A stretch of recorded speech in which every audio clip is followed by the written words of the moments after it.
Alrighty guys, we have just got the signal. We are live at the Comedy Lounge for Comedian of the Year, Heat 2. How are we all? Did you enjoy last week? We're going to go for a walk around, speak to some customers, speak to some comedians, see how they're all doing. We have amateurs in the first half competing. We have pros in the second half. 3 minutes for the amateurs and 5 minutes for the pros. So it's going to be a great night. The winner for the pros gets $10,000. And $2,000 for the amateurs. That's the best prize given in this country, guys. So let's go for a walk through and see who is here. Hello, Johnny. It's the owner, Johnny. Hello. All right. Give us a little intro, Johnny. What's happening? Well, it's a competition tonight, so you've got I'm seating people at the moment, so it's a bit difficult. But basically, you've got half amateurs, semi-amateurs, and half professional, semi-professional. So it should be fun. We should see hit and miss. Some great moments and bad moments. I'll come and see you in a minute. You're a little busy right now. He's a busy man with money to make. How are we, guys? What's going on? Are you on the lineup as well tonight? I'll be in another heat. Oh, you're in another heat. Yeah, I'll be in another This is heat. Jamie So and Michael Demansky. Two of the best open micers we have in Perth. They're going to set to be fantastic You pros. paid him already, didn't you? Yeah.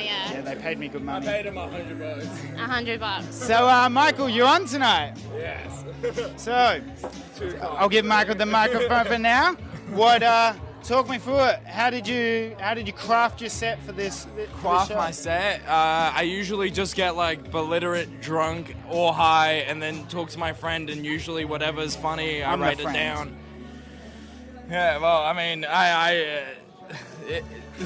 I'm very nervous on camera. How are you bombing in the interview, bro? You've got a whole set ahead of you. I'm sorry. I'm a couple drinks down. That's all good. Get it out of the system now. You're going to crush up there. Listen, come to Mad Cows on Monday. Mad Cow You're going to get me in Monday. trouble. You're going to get me in trouble. Nah, this isn't Dan saying it. I'm saying it because Mad Cow's amazing. So, 3 minutes tonight. Did you do the gong last night? No. The week I would have before, gone gonged. I would have got gonged. Do you find the gongs a good warm up for these 3 minute spots in the comp? Not particularly. Well, I mean, Comedy Lounge, I love you, but not particularly. Mainly just because They can't kick you off at this show. Yeah, yeah, They're exactly. stuck with you. You know, like I can get an audience to hate me and then make them like me again, which has never happened. I'll get there one day. Yeah, you can't. I found that with a gong show. You can't lose them for a little to win them back. It's like Yeah. you got to have them on or One not. time I said black just because I was making a big dick joke, and then they gonged me off, and I was like, yeah, fair enough. So it always. I mean, with a paddle in hand, like black comes up, they're like highest bid. They're just like, oh, this guy's a racist. I'm like, no, I'm making a big dick joke. I'm encouraging. I love those guys.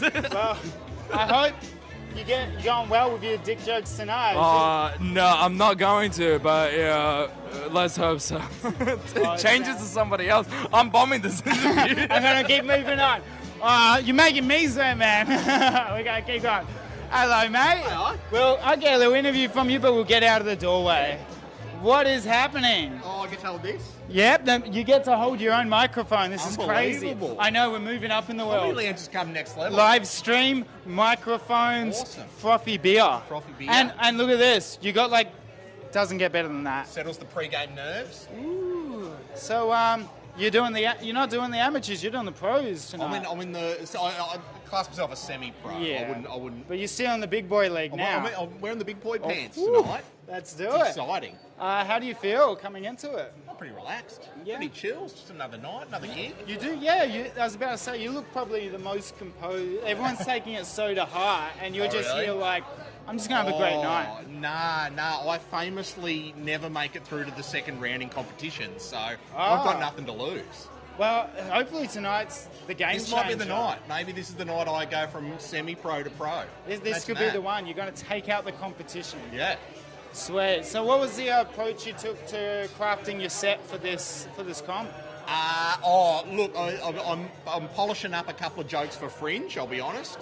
Yeah.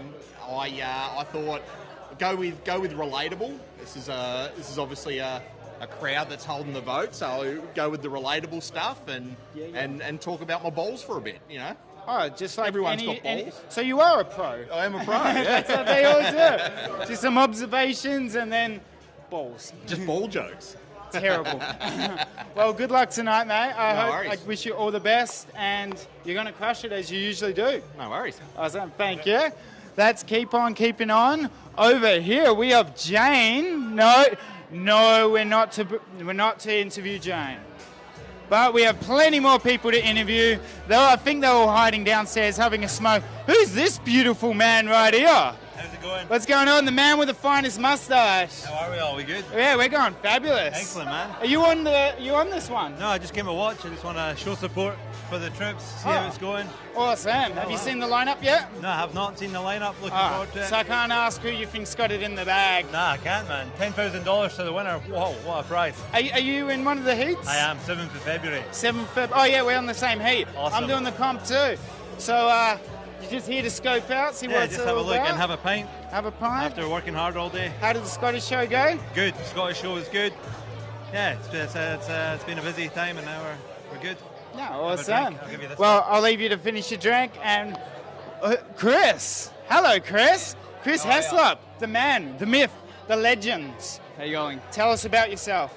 Well, this will be my 6th time on stage, Yeah? and I'm terrified, but hopefully going to have some fun and enjoy it. Well, Matt, sixth time. Yes. And you jumped straight into a comp. into it, yes. I love that. Oh, we'll just move forward here just a little. Sorry about that.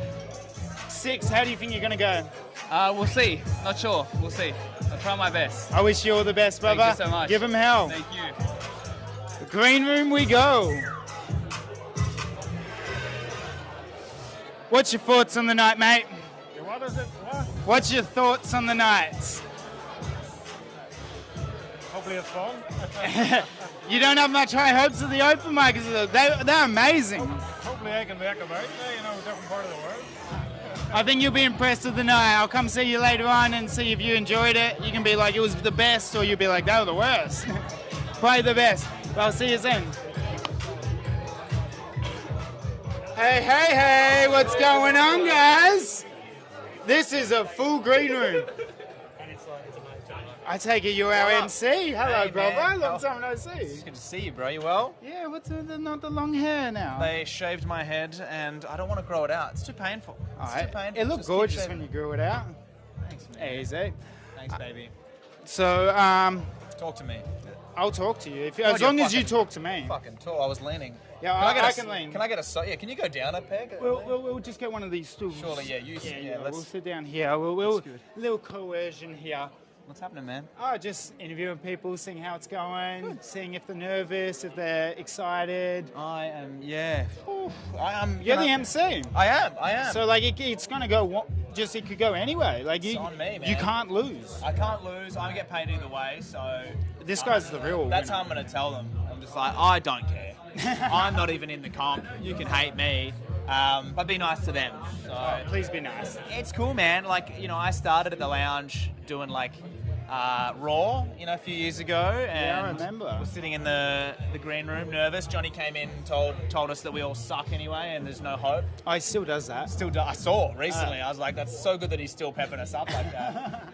And and I still want to keep doing things. So it's nice. I like that I know what's going through their minds.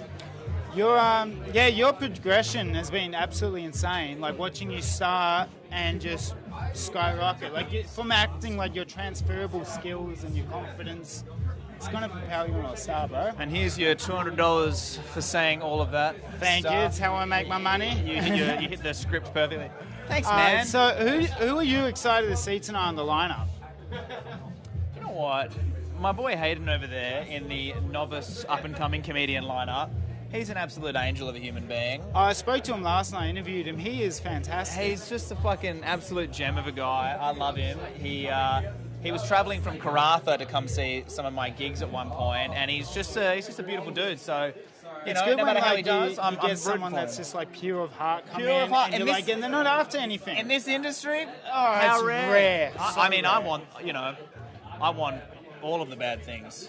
Yeah, we're just the Yeah. devil incarnated. Yeah, a lot of people want to be Conor McGregor when he fought Jose Aldo. I want to be Conor McGregor now. After the lawsuits, maybe. Oh not yeah, some true. again, yeah. I forgot. Thank you. Conor, until recently. I'll beat Khabib.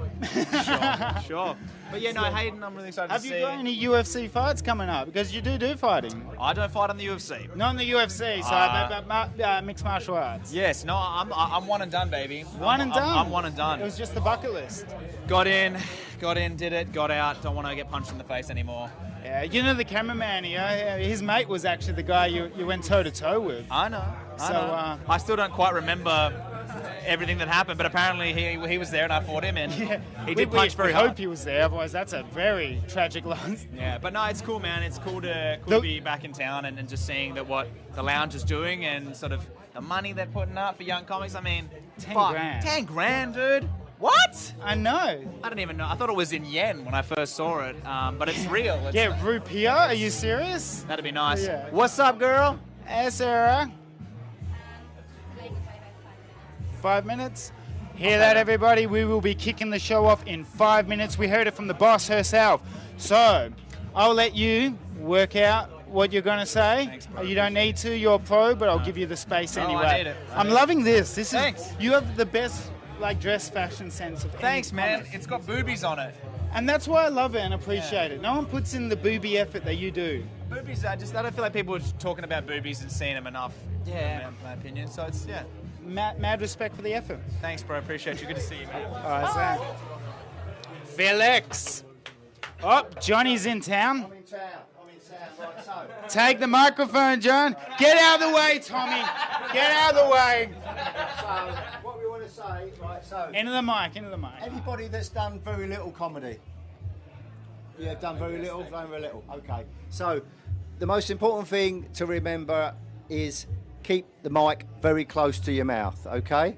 Pretty much, an inch away from your mouth, okay? Or touch your lips almost, right? If you don't do that, a lot of people get confident and relaxed and they drop the mic down there. No one can hear you, no one's going to laugh, okay? If they can't hear you, they don't laugh. So keep the mic close.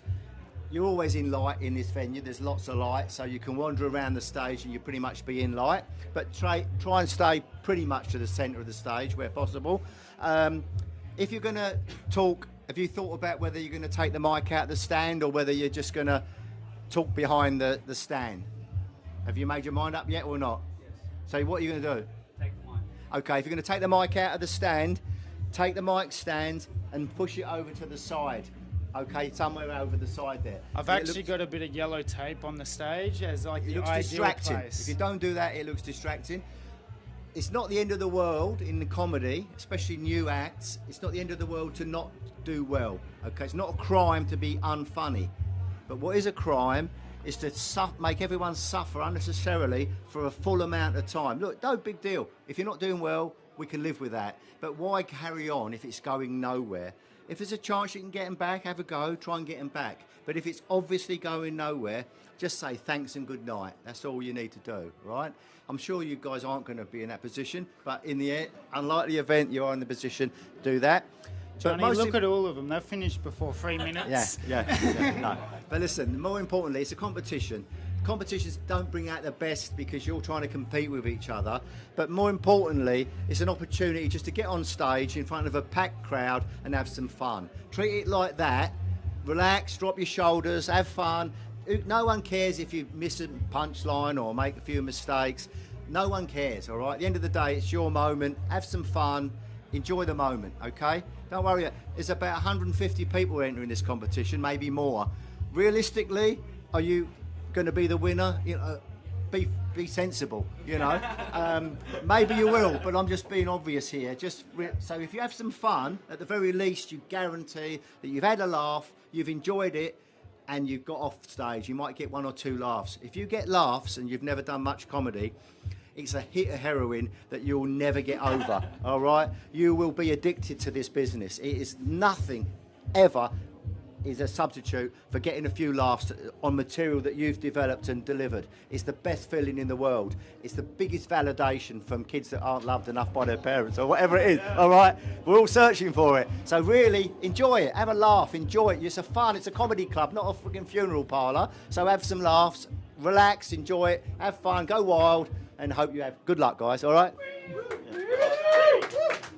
You heard it from the man himself. Alrighty, guys, I think we are ready to kick this show off. So yous are all good. Yous know what yous are doing. No one needs any advice. Yeah, yous will get the light. We. Alrighty. So Johnny, the man, he's giving lessons. He hasn't done stand-up in about 15 years, but he still knows his stuff. Brother, Yeah, do you hear all that? yeah, I heard all that. You excited? Yeah, excited. I'm excited. Blake just gave you the biggest ups. He was like, you're the most kind-hearted person. Oh, This is Hayden, by the way. We were just talking about him. yeah. Alright, I guess I'm still interviewing you. So, soggy nugget joke. Soggy nugget joke's happening. I'm speaking Japanese on stage today, so gonna go full Japanese mode on these people. I love it. Yeah. Alright, we got the signal. Peace. We're going to wrap it up. Alrighty, guys. That has been the beginning interviews of the Comedian of the Year. Give them hell. You can maybe send in votes online. I'm not 100% sure on that yet, but if you like someone, definitely type in the comments. Tell us who you like, and enjoy the show, guys. I'll see you later.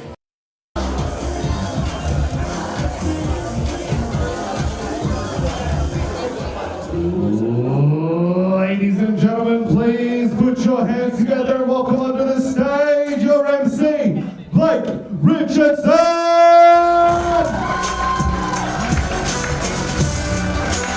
Hello, ladies and gentlemen, and welcome to Heat 2 of the Australian Comedian of the Year 2025, hosted by the Comedy Lounge. Awesome, fucking good. That's good energy right off the bat, guys. It's a cost of living crisis out there. Cheese is $38 a block. None of us are going to ever afford a house if we're under 30, but you've scraped your fucking pennies together to come here tonight and have a good night of comedy. So you pumped for a big night of comedy. Let me hear on 3. 1, 2, 3.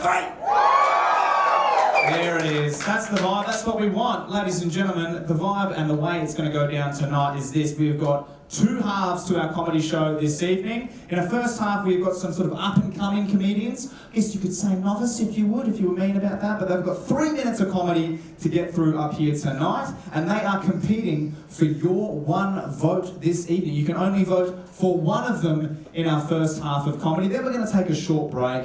Going to have a little breather, can go have a couple of darts, so it'll be nice, it'll be fun, you're buying, yeah? And then we come back, and we've got our semi-pro, pro comics in the second half doing 5 minutes. Who's semi-pro, who's pro, who knows? You'll probably figure it out pretty quick, but...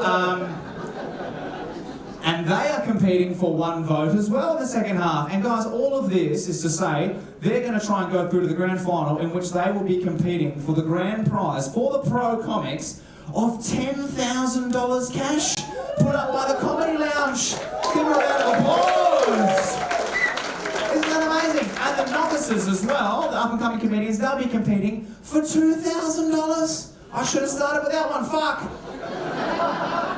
But it's still $2,000 fucking dollars. That's pretty nice, isn't it? That could buy you a 2004 Toyota Yaris with 300,000 Ks on the odometer, petrol. That's pretty good, isn't it?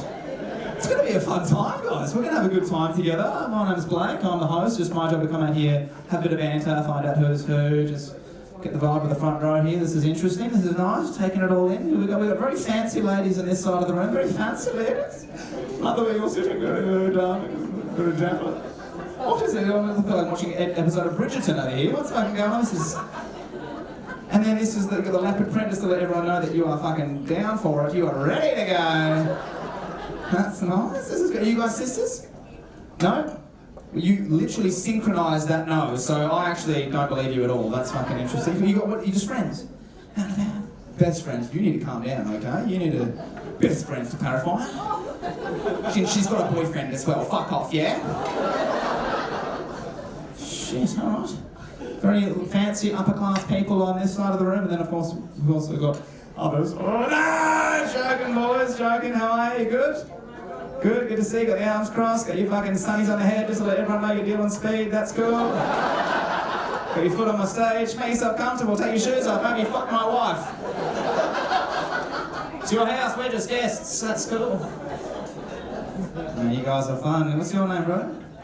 Daniel. That's nice. You didn't go to Dan. We're not there yet. Daniel's fine. We'll start there. We'll work our way out. That's nice. I like your vibe, Daniel. You've got a bit of a confusing vibe about you, if I'm honest with you, bro. Because you've got quite kind eyes, but you also got like a bit of psycho in them as well. Like, you feel like you'd definitely bash me, but then you'd wait with me till the ambulance came, you know what I mean? Like, it's strange. Even now, I don't know what's going on, Daniel. I don't know if you're enjoying this. I don't know if you want to punch me or fuck me right now, dude, but either way, I'm gonna have a sore jaw in the morning, aren't I? Yeah, Daniel packs a wallop. All right, cool. Bit of sexual harassment to start the show, that's fun. What else is happening? You've got very kind people, that's nice. I actually want to put your mind at ease as well, because I've seen the way you've been staring at me since I got on stage. You can relax. This is just how my eyeballs are, okay? I haven't had a line of cocaine tonight. This is just how I was born. There was no incident with a vacuum cleaner as a baby or anything like that to explain it. This is just how the good Lord saw fit to make me. It's very forward set and bulgy. I have to walk around constantly looking like I've heard juicy gossip, you know, just... Fuck off, he did not. It's not easy having bulgy eyes, guys, I've got to tell you, you know, it's not. I didn't even know I had them, but I will never forget the day that I learned that I had bulgy eyes. Well, I was in high school, and I overheard two girls in the U talking about me, one of whom I had a massive crush on at the time. It was like my first love, yeah? But it was her friend talking to her about me, right? And I heard it, she was like, I don't know, Jenna, I think Blake's kind of cute. And I thought, oh my God, she's putting in a word. Maybe this is going to happen, yeah? Maybe we're going to become one of those high school sweethearts, get together, get married, have a couple of kids, become soulmates. And then I heard her reply, are you fucking kidding? Look at his eyes, he looks like a pug. Yeah, a bit of fucking laugh too hard at that one. I'm just sharing a trauma with you fucking people. It shattered me, it broke my little heart. But I do love telling this story because people never believe it, but it's true. It does have a happy ending because, funnily enough, that same girl in high school that said that same girl, years later, I'm pleased to say, she died. And I bought a new ring. How good's that? So that's fun. No, she's not dead. She's fucking dead to me, but sadly, she's very much still alive. Jenna Thompson, fuck you if you're in the Comedy Lounge tonight for the Peak 2. She in? No. She's probably too busy with her husband and child at 226 Canning Highway, South Perth. Just to guess, she might have moved, I don't know. It's good times. No, it didn't work out with Jenna and I. Didn't work out. But if I am actually being honest and true, I did recently get engaged to a real human woman. Thank you! Thank you so much. Yes, very excited about it. And it's good because you guys will probably be there to celebrate with us on the big day because last time I checked the invite list, she's inviting all of fucking Perth, it seems. The budget is increasing, let me put it that way. I'm actually considering prostitution to pay for our special day. And the worst part about it is if I did sell my body on the streets, I don't think she'd mind. If I came home with 10k in the pockets, having been run through every single man in this Comedy Lounge tonight, I think she'd be proud of me. I think she'd high-five me and be like, good on you, sweetheart, you've paid for the flower budget, yeah? And then she'd spin me around and smack me on the ass and be like, now get back out there, Mama wants an open bar, God. It is crazy, like, because her tastes are just skyrocketing in expensiveness. It's wild. Because she wasn't always like this, guys. She was my girlfriend for 5 years. She was such a humble woman. I wish you could have seen her. She was glorious. In the shops, she'd be the one picking up the home brand cheddar and shit like that, you know? She'd be the one getting the black and gold, like, oh, it's all the same stuff at the end of the day. She used to say shit like that, as long as I've got you and we're happy and healthy, baby, I'm happy, I'm good. And then as soon as I slid that ring onto her finger, she turned into fucking Gollum, just... We want a destination wedding, precious. That's what she said to me. Should we have a destination wedding? Should we have a destination wedding? I was like, absolutely, honey, for sure. As long as the destination's Midland, let's do it. Sounds good. And she counted, of course. She's like, no, nothing crazy. Just like, you know, like a wedding down south. Like it's a little like wedding down south something. I was like, absolutely Rockingham. I hear it's going to be good. Might be hard to find a celebrant with a full set of teeth, but we'll cross that bridge. We will cross that bridge. And you guys were a lot of fun. Are you guys, are you pumped up for a big night of comedy? Are you ready to absolutely pump up our acts? Yes? Ready to do it? Now, bear in mind, as I said, in our first half, we've got a lot of up-and-coming comedians. Some of the first times ever they're getting on the comedy stage here tonight. And it takes a lot of cojones, yes? So, be gracious, laugh, enjoy yourself, get fucking loose, and, you know, don't yell things though. Just yell it at me. If you want to Chris Rock me or some shit like that, that's fine, do it to me. But save it for these lovely folks up here. It's going to be a great time. You ready for it? Yes! Alright. Alright, ladies and gentlemen, the way it's going to work is I am going to say a random comedian's name, and you're going to go absolutely fucking batshit crazy, like I just said Taylor Swift and you're a bunch of mentally ill people. Should we give that a go? Alright, let's all practice, right? Please welcome to the stage some random comedian. Good, good. And keep that going all the way until they get to the mic, alright? So this is the real thing. The first one, this gentleman's new to the scene. I've just met him tonight, but he's an absolutely lovely lad. So please go crazy for your first act. It's Chris Hessler!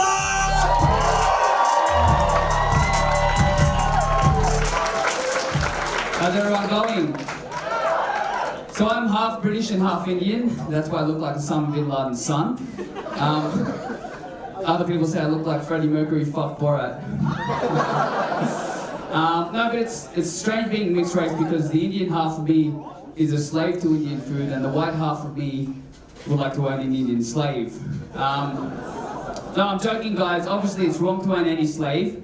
It's better to own one instead. But enough about Indians on working holiday visas. My mum used to tell me stories of how the British were inside India for a long time and that India had to force them to get out. Which is funny because she also told me that's how she fell pregnant with me. Oh, fuck. No, but, where was I?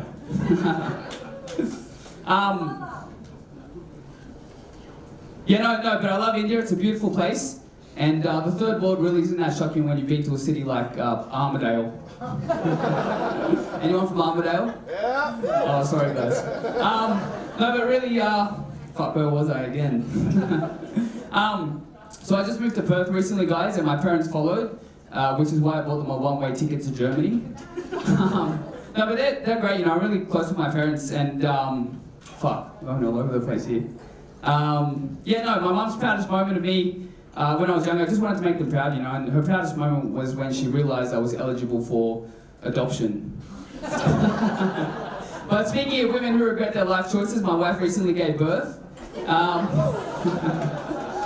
She's amazing, you know, she's from South America. We actually lived there for a year, and it gives you a lot of perspective because there's a lot of crime, poverty, and drug trafficking over there, and it just made me thank God that I wasn't born in a shithole like Tasmania.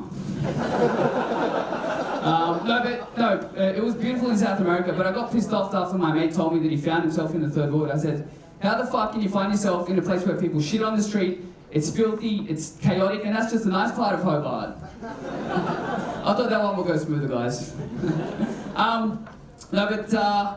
This is a true story, guys. I was mauled quite badly by a Belgian Shepherd last year.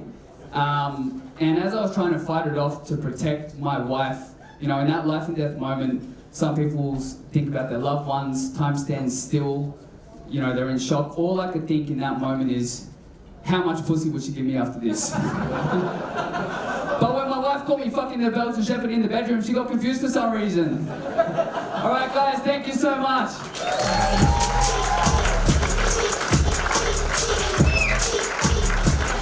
Chris Hessler, ladies and gentlemen, keep it going! And keep it going for your next act, it's Felix Sam! Hey, everybody. Now, my name is Felix, and Felix in Latin means happy, which sucks for me, because that means my name's gay. And speaking of gay, I do Brazilian Jiu-Jitsu.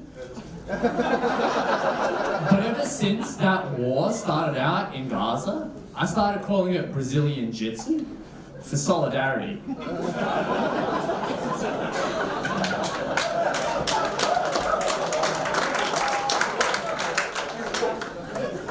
It does change the vibe of an interview though when you're when on your resume under skills it says BJ expert. It's like it goes from, look, I'll do anything for this job to I'll do anything for this job. Here's a question though. Why is it whenever anybody says they do something religiously, it means that they stick to it and they persevere? It's like, I go to the gym religiously, but that just means I go there to be homophobic. Actually, if you think, I also have sex religiously. I refuse to wear a condom. And I only have sex with altar boys. No, I'm straight. Against all odds, I'm straight. And I go to the gym because I want to get all big and shredded. So I went up with a girl, and I take off my shirt. She'll be like, "Wow, that's so much acne." So my family, they come from Eastern Europe. My parents came from communist Romania, so they raised me communist, which is a fancy way of saying that we were poor. And the way they raised me was wild. Like it's instead of each of me and my siblings having our own individual beds, we had to share the sleeping bag with the bed bugs. And instead of each of us getting our vaccinations one at a time, we had to share needles. But what really, because I got real interested with communism, I started researching it a little bit. And this one video really took my socks off. It was these two girls, but because of communism, they had to share one cup.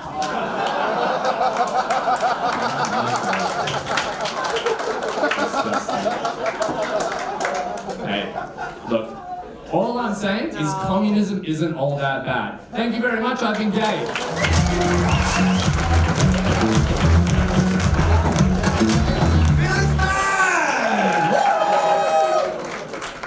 See guys, you having fun? It's good? Yeah, alright, let's keep the night rolling. Your next contestant, Mr. Tommy Lee!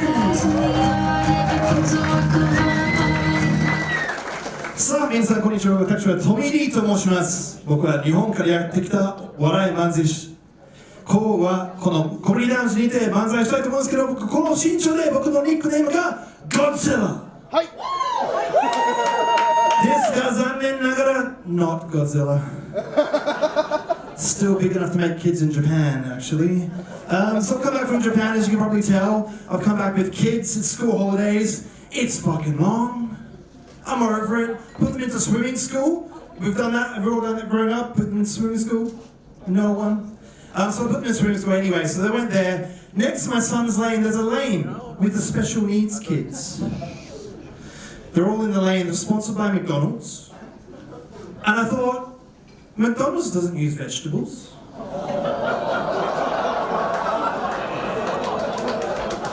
And guys, help me out a little bit here. Like, special needs swimming classes, or is it water retardant? Not sure. If you know, let me know later on. But didn't connect with me anyway. These kids, they're there, the special needs kids, they're swimming really fast, swimming really well. There's kids there with like missing limbs.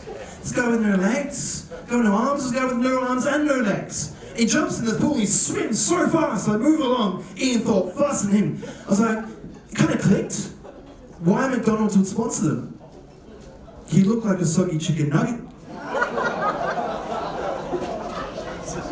It's gonna get worse, guys.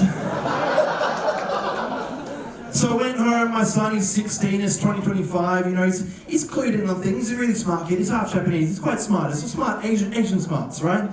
Sitting on the couch and he turns to me and he goes, Dad, it's not fair, I only get a birthday. Whole year, all I get is a birthday. Turns on the TV, sharks, they get a whole fucking week. We keep going, Pride Month, they get a whole month. Black History Month, they get a whole month as well. My son is clued in, he goes, Dad, I'm not going to school for 2 months, 1 week and 1 day because I identify as a gay black shark. He's smart, but he's not catching me out. I was like, son, you're taking the piss. If you're a gay black shark, what are your pronouns? Turns to me, no doubt, no hesitation, he goes, Dad, my pronouns are... Dude. Dude. Dada! I mean, Tommy Lee, thank you very much.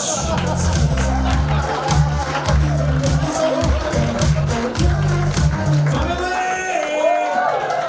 Alright, so, you know, it's early in the night together, and it's usually my job to sort of figure out what kind of people you are, and McDonald's vegetables, I heard people clapping at the back there, so I didn't realise I was dealing with a room full of fucking savages! But that's fine, you got more of that coming. Guys, keep it up for your next act. It's Michael Demansky!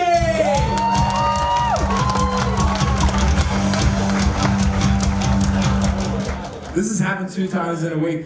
It's the wrong person next. Hold up. Sorry. This is the wrong person. Okay, why not? Okay. Hello guys, I'm Michael. I got extremely nervous today, so I got a haircut and I told that woman, please make me look sophisticated.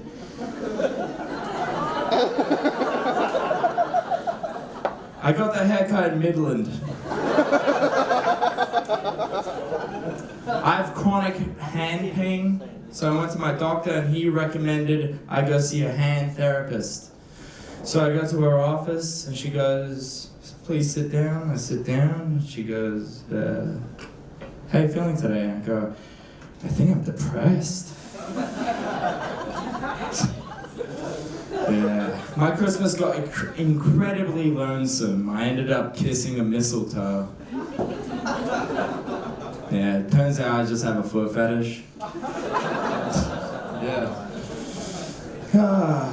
I love watching the Paralympics. I really, really do. My favorite category is water sports. But my favorite water sport is synchronized drowning. Dude, those wheelchairs are not buoyant, okay? Just push them in and oh shit. I don't like kids. I don't like kids. Whenever a kid enters the room, I try and get rid of it, you know? Like, hear me out. My baby cousin comes in the room and he goes, Michael, how do you get rid of hiccups? And I go, well, buddy, hold your breath. And he goes, minute goes by, 2 minutes goes by, kid falls on the floor, and that's how you get rid of him. Men are super insecure, aren't we? Yeah? Yeah. Like, even the best of the best tend to be very insecure. Like, the first 3 guys that went to the moon had to have specialized underwear made for them. And the underwear resembled condoms. So you had to piss in the tube. And you had to put down your size. So it would go small, medium, large. And they had to write it down. And if they didn't write the correct size, they would piss themselves. And just like me on a Friday night, they pissed themselves. So what did NASA do? NASA changed the name of the sizes to different sizes. So small became large, medium became huge, and large became African American. And dude, it was the 1960s, so they did not pick it, okay? Yeah. I heard the most American thing recently. There was 2 rival gangs that were both fast food places.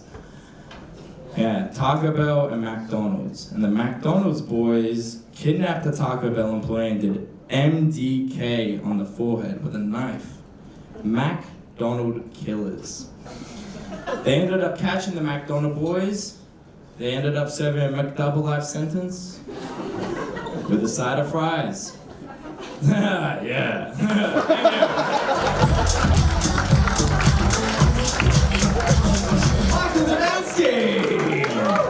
Now listen, in comedy you've got to expect the unexpected.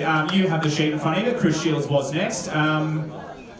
Fuck you guys. Alright, listen, you got to mix it up and try things. Didn't you do a great job though? On the fly, brand new comic. Just pick it up, give him a round of applause again. What a guy, what a kid. Good man. Lots of McDonald's material. Are you guys feeling that? I'm loving it. There it is! Come on! Quick applause break for that guy. That's a fucking great joke in the spirit of the moment. And here we go, for your next seconds, Chris Shields!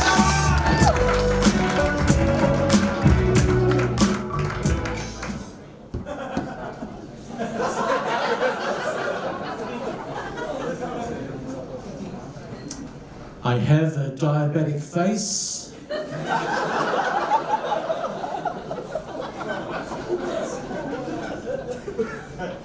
I love my coffee, but my coffee just wants to be friends. Friends with benefits, messes with my body and then just leaves. Thank you.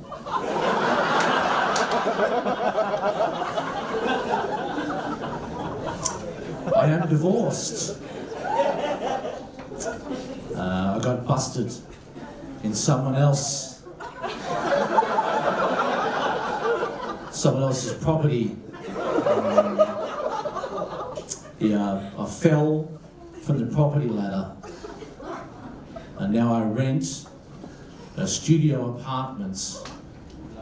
Studio apartment is just fancy real estate speak for you are broke. My real estate agent said that the studio apartment was spacious. I'll describe that same apartment as space. Nah. Apartments, I'd say compartments.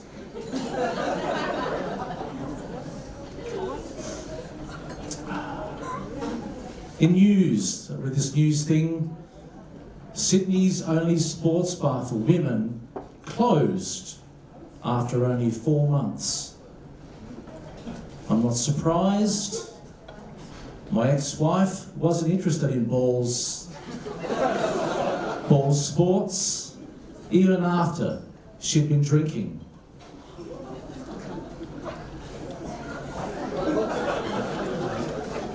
I'm divorced. My pronouns are very and sorry.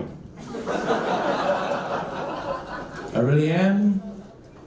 Any divorced people here? Don't care. 46% of marriages end in divorce. Just means 54% end in death. Thank you.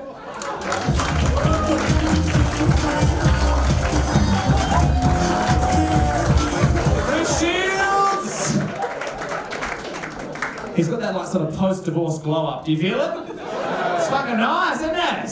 It's good. Ladies and gentlemen, our next act this evening, like I said, we're keeping it going with our up-and-coming comedians. This is one of my favourite guys that's up-and-coming. He's an absolute sweetheart, a true kind spirit of the comedy game. So please go crazy for Hayden Twistleton!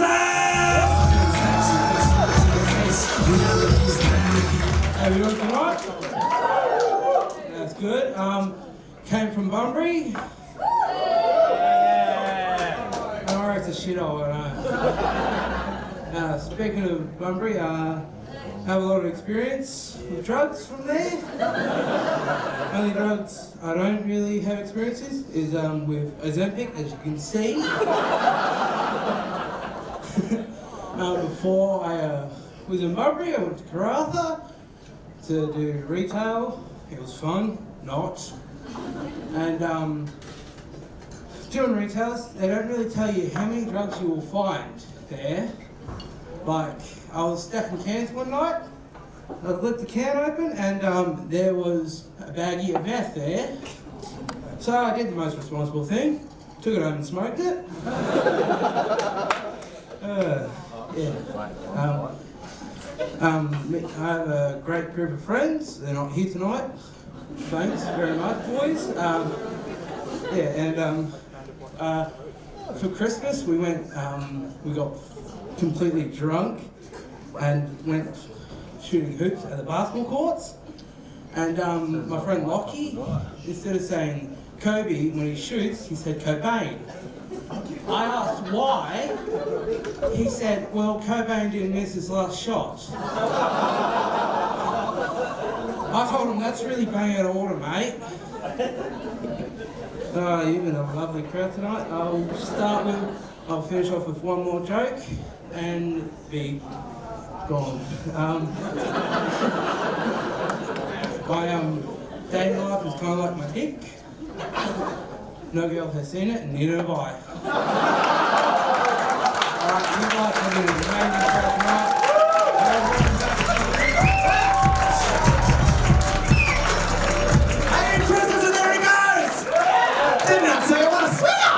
I love him. All right, guys, we're going to keep it going. We only have a few more in this first half for up-and-coming comedians.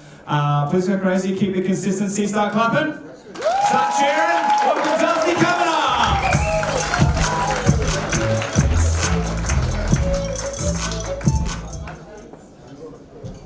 Know what you're thinking?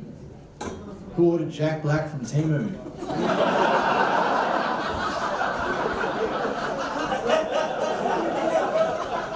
Fuck, you can't say. But I'm like the problem solver of my friends, right? Like I got married in 2012. I had 5 kids. So anyone who gets married with kids, they always come to me with questions like, Darcy, how do you do it? I was like, easy, man. Just get divorced. Solves every problem. Fuck that bitch.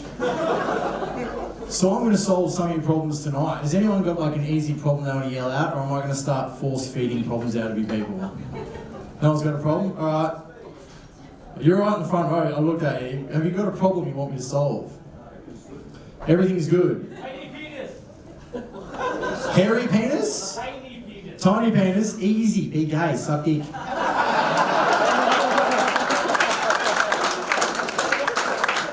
That is the most solvable problem ever. Get fucked in your ass and come back. Fuck. Give me something like that actually needs solving, not just a man who hasn't come out of the closet yet, please. Come on, sure there's something better than that. Anyone got another one? Shit comedian. Shit comedian? Easy, kill yourself. Do us all a favour, no one likes you, fucking suck, just go die. I've thought about doing it. Bit too dark, sorry. I have. So now you got to think about that, assholes. Have we got another problem someone's got for me? Cheated on. A what? Cheated on. Of peated on? Cheated. Cheated on? Oh, easy. Fuck his dad.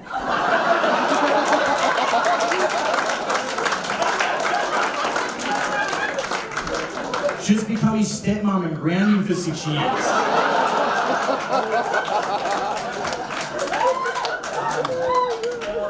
Simple. And then fuck his granddad. And go like, I'm your grandma, motherfucker! You fucked your grandma once, you sick cunt. That'll teach that motherfucker. He'll never do it again. We got any more? 3 baby mamas. 3 baby mamas? Easy. Just fuck more and have more child support. Just keep going. You've got no money, fuck it. Pay the old budget, become a brickie for cash, solves all your problems.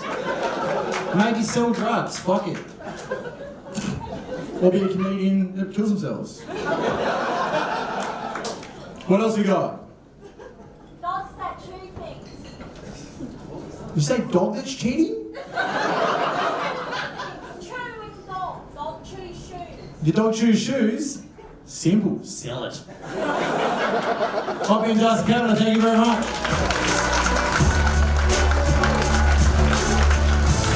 Darcy Kavanagh! Alright guys, we have 2 more acts in our first half. You guys are amazing. Keep the energy high for our next act. It's Nadun Hetty!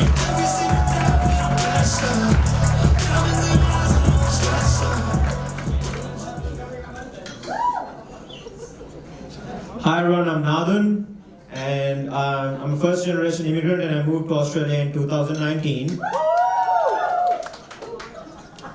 On a plane, by the way.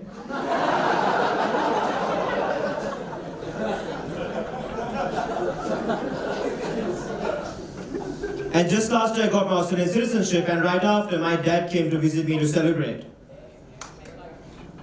One day we're walking down the road, right? And my dad looks at me and goes, Nadun, what does being a real Australian really mean? Show me. Then I said, okay, I'll show you. And I told him to go back to his country.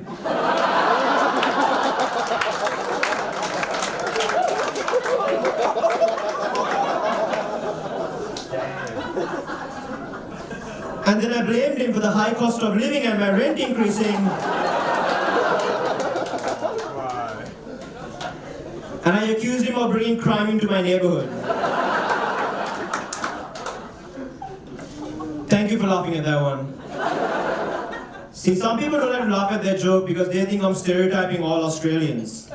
But I'm the last person to stereotype an entire group of people. For example, before my dad left Australia, he pulled me aside. He went, Nadun, you're in a white country. White people don't trust them, they're dangerous. True story, word for word. Guys, I spoke up almost immediately. I said, Dad, no. We can't think like this, we can't speak like this. I won't stand for this.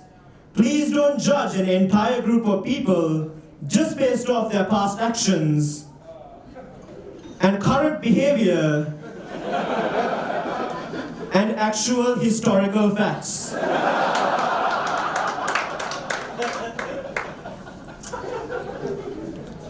Now, guys, I complain a lot about Australia, but I am grateful to be here, right? Because in Sri Lanka, I grew up in a civil war. On one side of the civil war were the Sinhalese, who were my people, and on the other side of the civil war were the Tamils, and they're a terrorist organization known as the Tamil Tigers. So can you imagine how weird it was when I moved to Australia and it sounds like we were at war with an AFL team? Now, I grew up in the center of the civil war, right? And my dad was in the army. And let me tell you guys, he was strict. One day I bought him a bad report card and he threw me onto the ground. But looking back, I get it. My dad had PTSD from the war. My dad got shot in the face and the bullet came out from the back of his head. Clean. Relax, he survived. Now, unfortunately, the bullet did not contain any information about being a good father.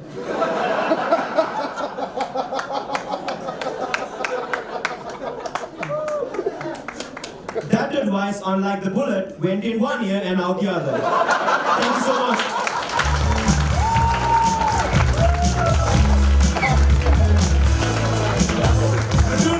Ladies and gentlemen. Alright guys, we have one more act in our first half of our up-and-coming comics. I hope you haven't marked your favourite just yet. One more act, guys, one more time. It's for, oh my god. Jared Heff, ladies and gentlemen, give it to him, let's go! Thank you very much. It's good to be here. How you all doing?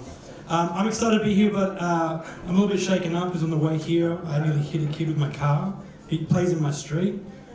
He's fine. He leapt out of the way at the last second, so I'm going to try again tomorrow. I try every day. He always yells out the weirdest shit. He's like, stop, please, don't do this, Dad. Why are you doing this? Stop. I can toughen him up. But I nearly used to get hit by cars all the time. I grew up in the 90s. I used to rollerblade everywhere. Anyone used to rollerblade? Yeah, rollerblading was so cool, and then someone decided it was gay. No one rollerbladed again. And I remember the day it happened for me because I was rollerblading to school, minding my own business, and I heard a voice yell out, "Hey, nice rollerblades, you homo!" Thanks, Mum. See you after school. Appreciate it.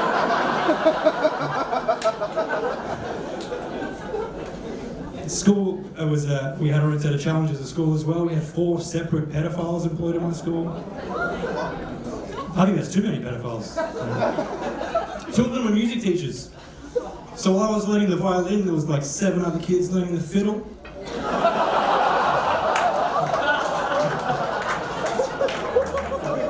School is a confusing time. But I get confused easy. Like, my wife and I had a conversation. She told me she wanted to have a baby, and for a minute I thought she was having a conversation about having a threesome. I blame her because she said it in this really cute way. She was like, "What do you think about adding a third person to our little duo?" And I said, "Hell yeah!" She was like, "Really? I thought I'd have to convince you." I said, "No, I've always wanted one. Are you thinking a male or a female?" She said, "I was thinking a boy for the first one." I said, "Yeah." "Oh, all right, sure, that's fine." And then a girl for the second one. She said, "This is great that you're on board. I thought you'd be really concerned about the mess." I said, "How messy is it going to get?" She said, "You're definitely going to get peed on." I said, "Why the fuck would he piss on me?" She said, "That's what they do. They pee, they poop, they vomit." She said, "Mum's told me all about it." I said, "Your mum's had one?" She said, "Yeah, I wouldn't be here if she didn't." And then what really fucked me up, she was like, "I can't wait to kiss his chubby little feet and watch him grow." She goes, "I'm gonna need a lot of drugs to get through it." I said, "Yeah, me too if I'm getting pissed on." And then finally, she said, "By the way, I definitely don't want a cesarean." I said, yeah. No cesareans, no Indians, no Mexicans.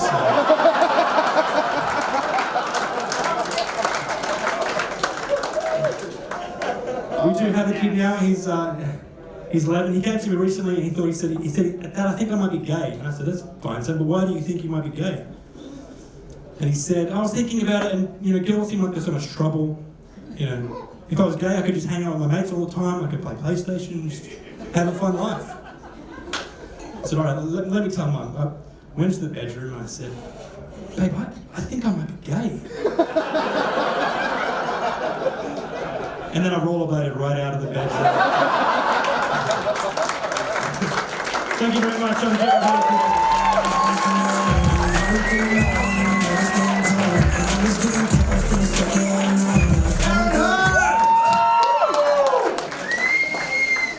Alrighty guys, that brings us to the end of our first half of this evening. That means we've seen all the acts of our up-and-coming comedians. But don't put your marks down just yet, guys. We're going to take a 5-10 minute break, go to the toilet, grab a drink, think on it, and we'll be back for your second half of comedy. But one more time, round of applause for all the acts you saw in the first half. Give it up for them.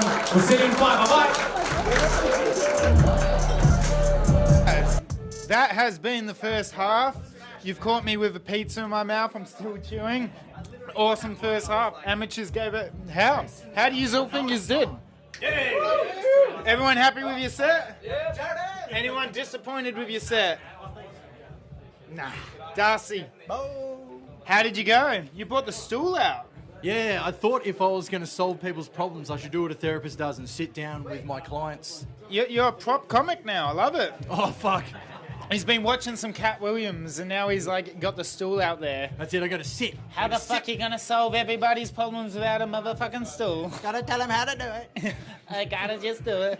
But you happy with the set? Yeah, I thought it was good. You crashed? People gave me some, just some typical things to solve. Yeah, small dick, big gay. I thought that was standard knowledge. Turns out it was just funny.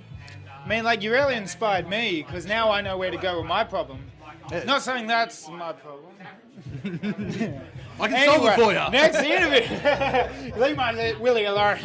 Hayden, how did you go, brother? Yeah, pretty good. Yeah, you happy with it? Yeah, I'm happy with it, yeah. Sick. You did this a little bit under, I saw. Yeah. Yeah, sick. You didn't drag it out? No, I didn't drag it out. I ran out of material by the end and might as well call it on a high end. Sometimes, it's easy to be short and sweet, and that can leave a bigger impact sometimes. But awesome stuff. Let's keep this interview rolling. We're going to see who else is here. Whoa, over here, the two boys. What up, man? What? Which Can't what? fucking people have an intimate conversation without it being monetized for the internet? Never. Not here. Everything's monetized. True, let's go, baby. YouTube. How did you think they all did? I think everyone did great, man. I think actually the weakest link was me. I brought someone up on the wrong end and almost forgot Sweet Jared's name. But listen, everyone smashed it. The crowd is actually, they are not like the hottest crowd in the world, and everyone was doing really well, consistent. So I think that speaks to where they're at. It was good. It was good. Awesome. Who Everyone's proud. are the top 3 you think so far? Or you don't want to say? You don't want to say? What the fuck, bro? They're all standing around. They're watching. What is this, Mad Max? I'm throwing you under the bus. Yeah, who sucks, man? Who was the person you hated? I don't know, bro. Like all good. Like all comics, I'm just thinking about myself the whole time. So I'm just thinking how I could be better. But the guy, there's a couple that have done like no sets really, and they killed it. It's amazing, man. Yeah, it's so nerve-wracking, bro. This is the craziest shit. If no one's ever done stand-up, you just can't really understand how awful it is when you start. Just the nerves, it's just disgusting. So, everyone should be stoked, man. There's no one bombed bad. No one was like, I got to get them off. This is rough. So it's good. No, it's good. All right, so brother. So from the current Perth prodigy to the next Perth prodigy. Jared, how did you go? I didn't see your set. I was in the green room, but I heard it. How did you go? I think it went well. I think there was some decent applause breaks in there, some good reactions. I saw some faces Oh yeah, you crowd, got them and thinking. then they break. You know what I mean? Yeah. And they break. It's great. Oh, it's good. It's good fun. Yeah, sick. Yeah. Anything you would change or? Look, I think I always need to take. My biggest problem is I need to take more risks. Yeah. I do tend to play it safe a little bit. I'm like just right there. If I take some risks and no one likes it, whatever, I can work on it and come back again. But it's that coming back again and it not working out. You know what I mean? Yeah. Just got to take the risks, bro. You got to take risks. You should do that blackface joke you do. The blackface one. He doesn't have one. I say it to everyone. Alrighty. I'm going to have a yarn to Felix. Awesome stuff tonight, brother. Oh, who is this man? Who is this guy here? We're here with Xavier Suzard, the man, the myth, the legend. How are you going? About that, but I'm going all right. It's in the middle of the Fringe Festival. Yeah, I've got this competition. I'm running between venues. Oh, I me made too, it here man. on time. 10 shows I'm looking you're over. doing I've stuff, ran aren't you? everywhere. Dude. And I'm fit in a 10-minute spot in between. It was Really? crazy. That's the way, It man. was an immigrant show, so I just did the Kyle Legacy. I was like, came out there like, yeah, what's going on, lad? What do you do? Fucking I sick. put white guys on multicultural shows. Oh, it's the best. Oh, man. please put me on like an Yeah, African show. absolutely. That I'll would be put the you on an best. African show. Oh, I'd love that. Dan Ward. Yeah. What's been going on, From man? the bad part of the ward. Well, what's been going on here? Just this, man. Yeah, I've it's good been to see you interviewing again. some It's been a people. Good to while, see yeah, you. It's been a while, yeah. Yeah. Just a whole heap of everything. I'm one of the. You know yourself, we're Swiss Army knives of the scene. We're everywhere. Everywhere. Everywhere, All all at once. the time. I'm trying to do less. Yeah? But it's just not happening. It seems to be ramping up. I think 3 minutes. Oh, 3 minutes. Okay, cool. I'm excited about this comp though. Yeah. $10,000, $10,000, man. Yeah. Okay, so it's Australia. I thought this was like the best Perth comedian because that's what I'm riffing off. Ah. Yeah. It's good to aim to. No, be the we best got of people Perth. out of Perth competing. Damn. Okay, cool. You're competing against a cerebral palsy patient from Queensland. Well, I mean, do I have to have a disability as well? We can bullshit. We can make one. We'll Are make you one. going to get him to win? And then that's just NDIS funding? That's all it is. We God nailed damn. it. 3 minutes. Awesome. It's That's Brian, Justin, our sound guy. Everyone at home, put F in the chat for him. We couldn't do this show without him. Nice. It is Brian Friedman you're referring to, right? Yeah. Fuck, It he's so is funny, Brian. man. He's going to win so it. good. Yeah, he'll probably win it. He might do. Yeah, he might do. And he did Yeah. new stuff, which was awesome. Yeah, So, that's good. Okay. Yeah. I'm doing some new stuff. Actually, I am going to do a joke that I haven't done for 20 years, and you've not seen it, but it's new. That's as new It's as it it's comes. gone through the cycle. That's a because- virgin joke again. Yeah, like if you exactly. don't touch a woman in 20 years, you're a virgin again. Oh, man. I mean, yeah. So that joke's as new as they come. 72 of me. We're fucking in. 72 jokes. That's crazy. I gotta see who else is here. Have a good one. Alrighty, look at venues packed, guys, as usual. They do a fantastic job selling us out. Oh my God, is this not the most beautiful man from Scotland you've ever seen? Yeah, we're a very ugly country. He doesn't look like he's from Scotland. Not quite. How are we getting on, Dan? Yeah, Doing well? good. We got about 1 minutes. Till we kick off. Yeah. So, yeah, I Are thought we I'd say go- g'day. Do we need to do new material at this? Yeah, new material, new 5 Got minutes. all new. All new, brother. Mate, I can't do that. Maybe start on your opener, but it all has to be new. We'll see. I got to interview one more person. You're on the second half. Crush him. I'll speak to you after the show. You flew in yesterday, eh? You just... This morning, man, I'm fucking exhausted. It was completely dead. I was in Canada and crossing different countries and shit. It's been a bit much. You're just trying to like annex Greenland with Trump.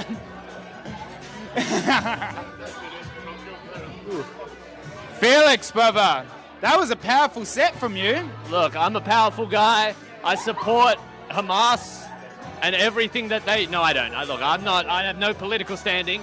I take you'd be happy with the set, though. I think I'm happy with the set until I listen to it. And then I listened to it one time, I'm going to hate myself. I'm going to watch it and be like, not a single person laughed. I'm schizophrenic. I was all in my head. So we'll see. We'll see until the... I think, because I've seen you say a few times, there was a couple times you had like natural interactions with the crowd or the way you said something, and it almost seemed like I'll point them out to you later on the stream. Oh, thank you I very think much. you may have come up with some new material during it. Well, you're a handsome fella. You too. Before we go, Ian Burke was just there. Ian Burke's gone. I was going to get a little interview. We're ready to kick this off, I believe. So, thank you very much, guys, for listening to my terrible voice during this halftime. We're about to kick off second half. We got pros. So, enjoy the show, guys. Give them hell.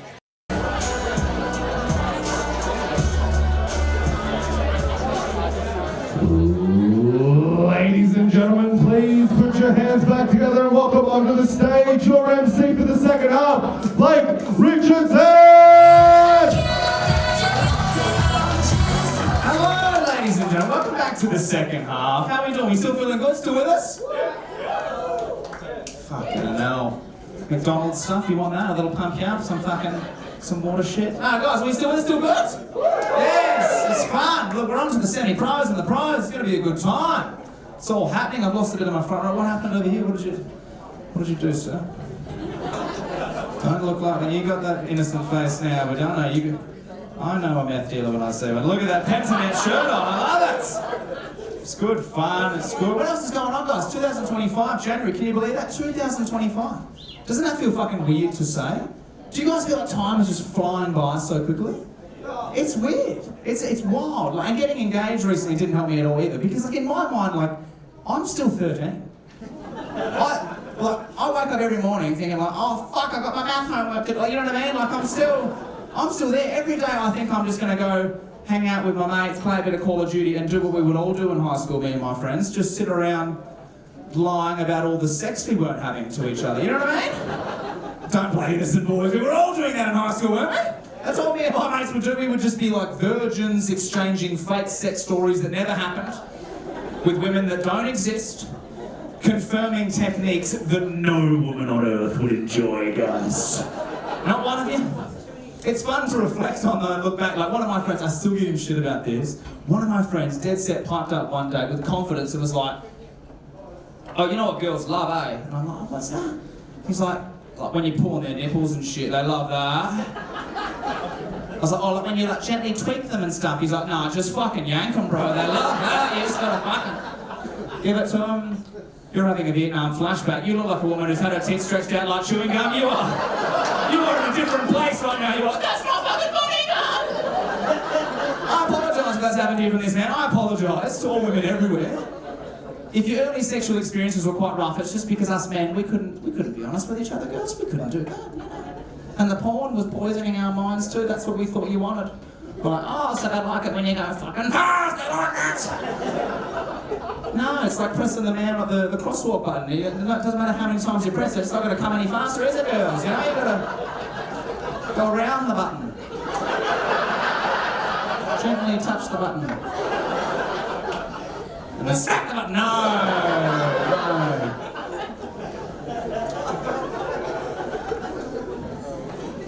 Crazy. I do have a theory though, right, that you ladies, you know, in the high school days, I reckon you were out there spreading the bad techniques amongst each other as well, right? You were spreading the bad information sexually. Because the first time that I ever got a blowjob, guys, the first time I was lucky enough to have a woman grace my penis with her mouth, I swear to you, she tried to blow air into my penis, people! She tried to blow me out like a fucking air mattress. It hurt too. I remember looking down at her, I was like, what are you doing down there? She's like, I'm blowing you. And that's how I got these eyes, actually, so...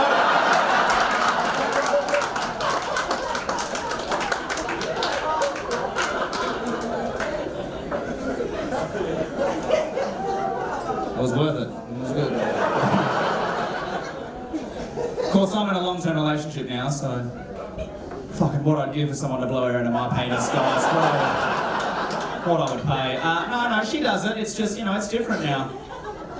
You know, long-term relationship blowjobs, they're very different to the early relationship blowjobs, aren't they, lads? Yeah, stay quiet, you fucking cowards. One man who's given up on you. Fucker. It's true, let's be honest, you know, the long-term relationship blowjob's very different, and we know why, ladies. It's because you like to gaslight us men with your blowjobs, don't you, girls? You like to lure us into the relationship, trying to pretend that's how they're always going to be. Oh yeah, the first few blowjobs you really put on a show, don't you, ladies? You huck through and you spit on that thing. First few times you're like a bulldog with an ice cream, you're like...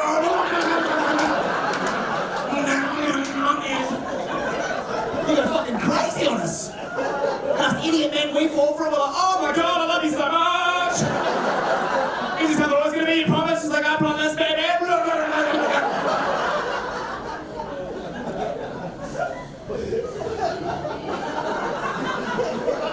And then a few short years later, it's like you're savouring a Calippo on a hot summer's day. You're like...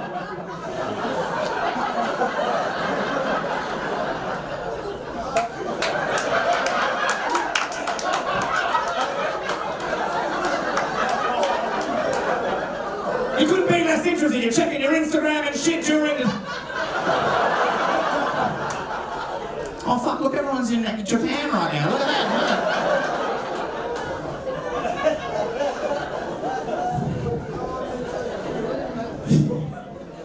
My favourite part about telling that joke is watching the ladies lose their minds and then their boyfriends go, what the fuck?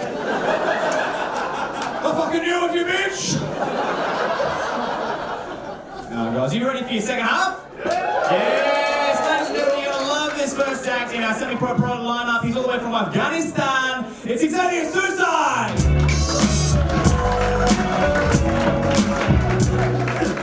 Afghanistan, what the fuck? I'm from Belmont, man. Fuck. 6103. No, 6104. Ah, fuck, man. It's good to be here.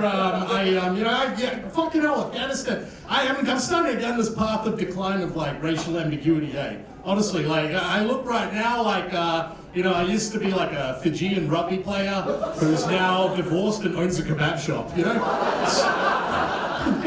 it's fucked. I love Perth. I love this fucking town. And you know why? It's a revelation to me. It's because you get to be the best at what you do if you live in Perth. There's no fucking competition or anything. Like, you could be the best breakdancer in Girraween. You know what I mean? And everyone's like, fuck yeah, he's the man. Just live here. Stay here. Don't ever compete anywhere else. It's not without irony that this competition is about being like the best comedian in Perth. You know, that's a weird concept to me. But we don't really need to aim high. I fucking love it, right? Like, you go with all the guys, like, you know, they all show off and shit. They're fucking, like, their game is so low, but people fucking expect it. Like, they love it. It's endearing. It's like, oh yeah, fuck man, I'm like the best fucking forklift salesman in, like, Showdown.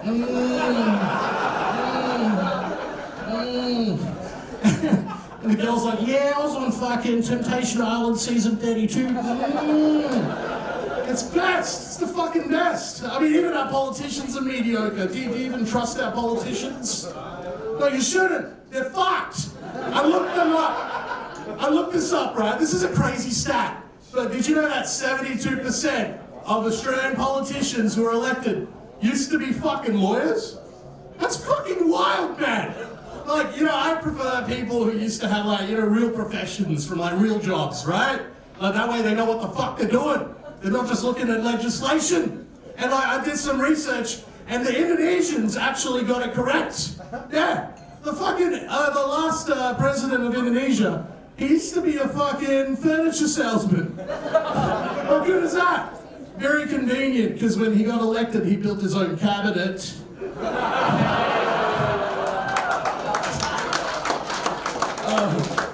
That was a long game, dad joke. Fucking hell. It's crazy, man. It was raining earlier. I was like, what the fuck? And then there was a nice rainbow, and I was thinking to myself, like, fuck, man, who decided, like, you know, with symbols and shit, like how people decide things, like, who decided that the rainbow is now, like, the fucking LGBTQ symbol? Like, it's such a weird concept that, like, someone go, hey, Terry, like, how do rainbows work? And he's like, oh, mate, light refraction at 42 degrees and, you know, followed by precipitation and the altercation of light. Gay? Like, what the fuck? There's that one dude, like, you know, it stops raining, he sees a rainbow, he's like, yeah, I'm gonna suck some dick right now. Fuck yeah. Makes no sense. You guys seem a bit dirty. I'm gonna fucking do something horrific and you'll probably never vote for me, but I'm gonna do it anyway, because fuck it. I'm a maverick. Yeah, fuck it, right?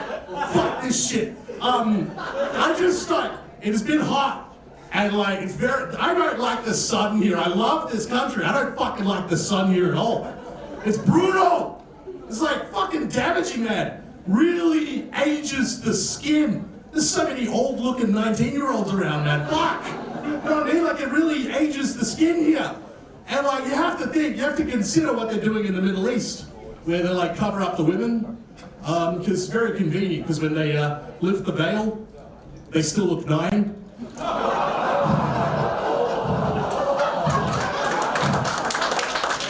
I'm fucking out. I'll see you up in Cancer. Thank you.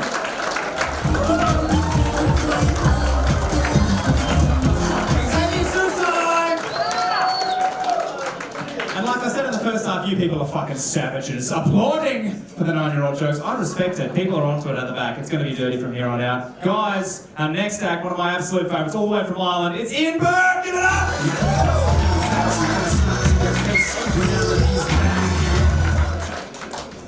Thank you very much. Yes, my name is Ian. I moved here from Ireland, and I must say, growing up in Ireland was amazing. Like, I loved it. Like, I loved school. Like, I was very popular. Like, I don't want to brag, but I was the first guy in my entire year to lose his virginity. And everyone was so jealous, because Father Michael could have had any of the altar boys.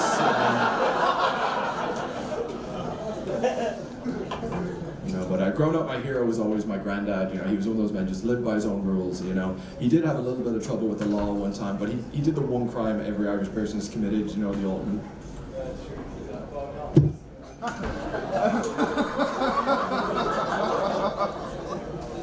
Tax evasion.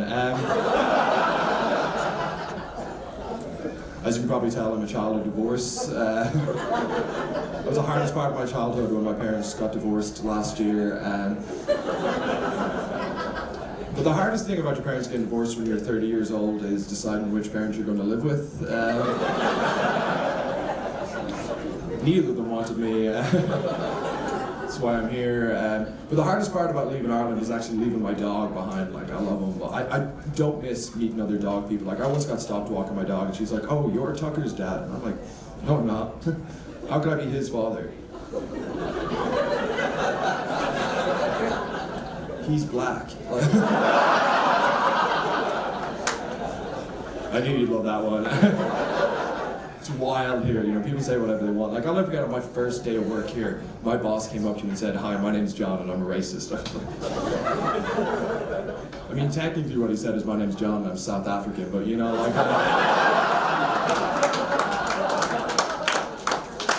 I knew what he meant. The one thing I don't like about here, though, is that, like, for immigrants like myself, we're forced to do regional work if we want to stay in this country. And, like, most of us end up, you know, working in the mines or, you know, doing farm work, stuff we should not be doing. Like, I heard about one girl who was forced to represent Australian breakdancing, and I mean... you could tell she'd never done it before. Like... Actually, I did my regional work doing traffic control, and honestly, the people you work with in traffic control is wild. I swear, in order to get hired, you have to be like a sex offender, or a meth addict, or Irish. You know, like, there was one day I was working, and my boss came up to me, another guy, and he's like, "Hey, look, we actually don't have work for the two of you today. One of you gets to go home and decide amongst yourselves." And I jumped straight in. I was like, "Look, I really need the money. Can I stay on?" And he goes like, "I really need the money too. I'm homeless."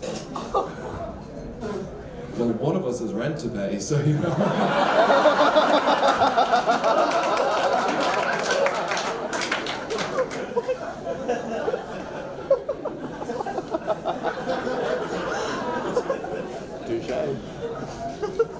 But actually, the reason I moved here was 12 months ago. I moved here with my girlfriend. She is the love of my life, and 11 months ago we broke up.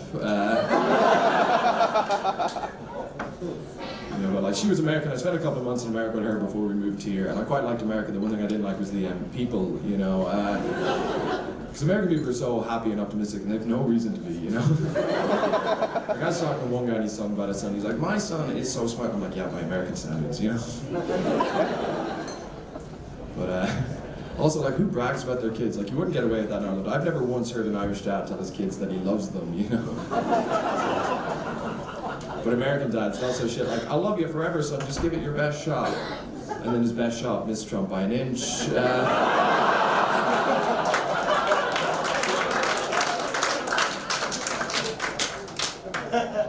know, I don't like Trump, I'll be honest. And the reason is, you know, because of him, women's reproductive rights are being taken away in America. Like, it's gotten so bad that, did you know that right now, Iran has better abortion rights for women than America does? Iran. It's wild, because anywhere in Iran a woman can access an abortion. You know, the only downside is the mother is also terminated. So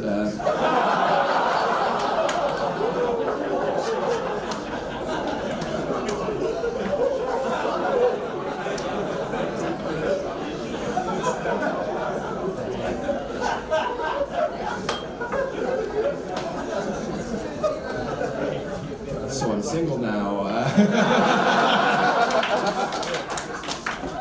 And And it's been fun, I must say. Like, I actually recently had my first ever threesome here in Perth, and what an experience that was.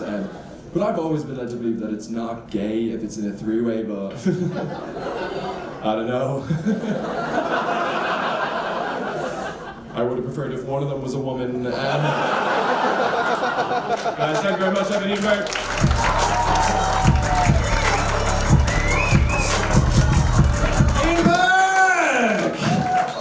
Hey guys, we're having fun, Our next act is a great man who's been in the game a long time, so please give a warm welcome to Paddy Goddard!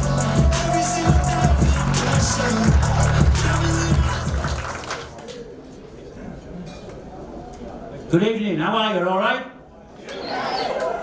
I'm not. I've had a shit day. I recently lost my mum. Oh, she's not dead. We just lost her. She went out on Christmas Day for a cabbage and never came back. And all the family sat around the table and I looked at my dad, he's got tears in his eyes. I said, what are we going to do, Dad? He said, I think we'll have to open a tin of peas.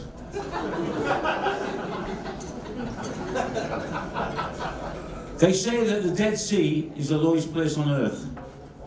But I've been to Armadale. I nearly bought a house there. But I never had 3 broken down Holdens to put in the driveway. Even the pigeons are flying upside down in Armadale. Well, there's nothing worth shitting on, is there? I reckon if Perth was going to get an enema, they'd put the tube in Armadale. But people are telling me there's worse suburbs in Armadale. Can anybody think of anywhere else? Balga? My friend has just sold his house in Balga, mate. $750,000. Yeah, weatherboard. When Holmes West find out, they're going to go fucking mental. So as you can tell by the accent, I'm English. Yeah, any more English in here? Oh, fuck, I thought we'd just been taking on these fuckers. Any Irish in here? Hey, oh, I love the Irish. I used to work in Ireland. I made a fortune over there. In the times of the Troubles, I was smuggling condoms in there. Yeah. I used to put them inside bags of heroin.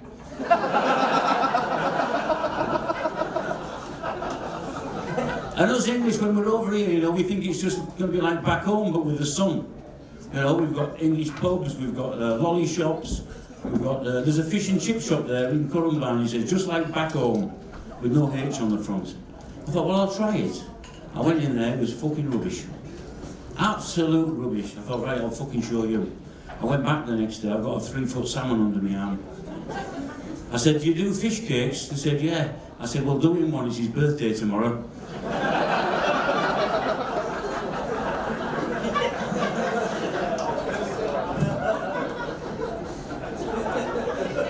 And all them people from the UK, you know, they come over here and say, why do you leave? Oh, there's too many Romanians, too many Pakistanis, too many Indians. I said, well, what do you miss about back home? He said, oh, you can't get a fucking decent curry over here.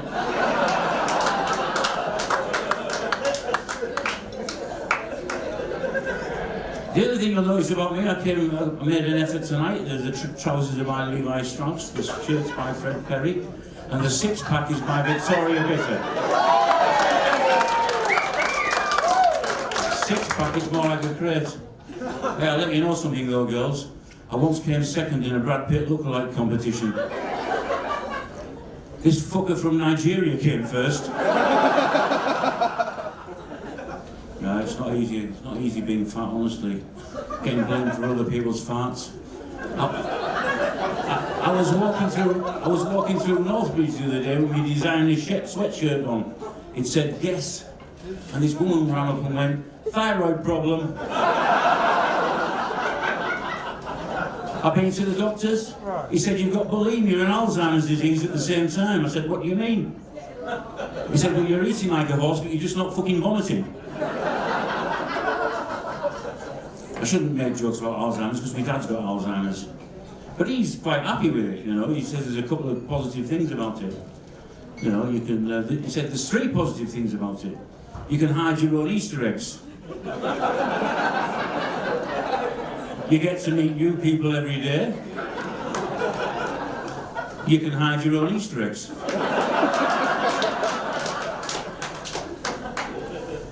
But I've tried all the diets, I've tried everything. I've tried Ozempic, I've tried Show Slim, I've tried fat burners, I've tried everything. I once went on a garlic diet. I lost 2 kilograms and 16 friends. My wife's my best friend. Well, she's my best friend on the day that I want to shag. But I love Perth. I met my first girlfriend here in Perth, and I'll never forget them words that she said to me. Kiss me somewhere dirty. So I drove all the way down to Kwinana. I'm just glad she didn't say, kiss me where the sun doesn't shine. Otherwise I'd end up in fucking Melbourne. So I took her down there, I brought her back, and I gave it the old, on the way back to Armadale, I gave it the old, I've run out of petrol routine. She said, oh, what a shame, I was going to take her around my house and give you a blowjob.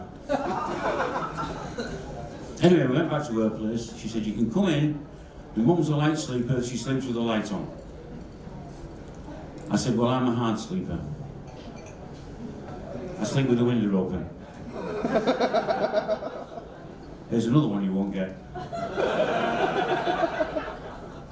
I said, I need the toilet, I need the toilet. She said, you can't, you'll wake me mum and dad. You'll have to do it the English way, in the kitchen sink. I come back 10 minutes later, I said, you've got no toilet paper, I had to use a tea towel. Hey, I moved the fucking dishes, okay? So the other thing that comes after courting is marriage. I've been married 3 times. First wife, she left me. She took me Bob Marley record collection and the satellite dish. No woman, no sky.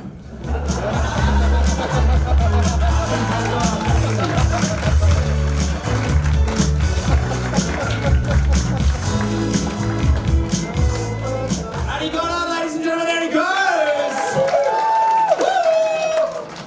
Have we got the Brits in? We've got some old Brits like Paddy. There they are, there they are.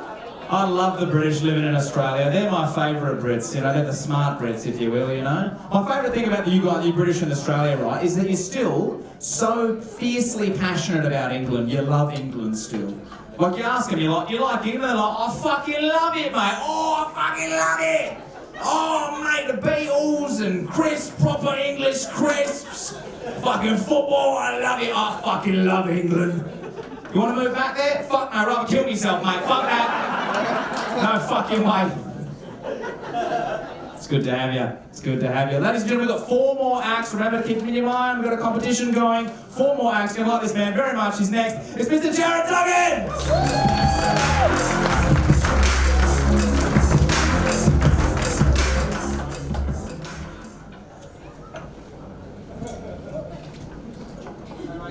How you going? Yeah? That's good. Hello. Yeah, no, I'm well. Thanks, I'll get some jokes. Fuck yeah, let's go. My name's Jared. A bit about me, I grew up on a farm in Tasmania.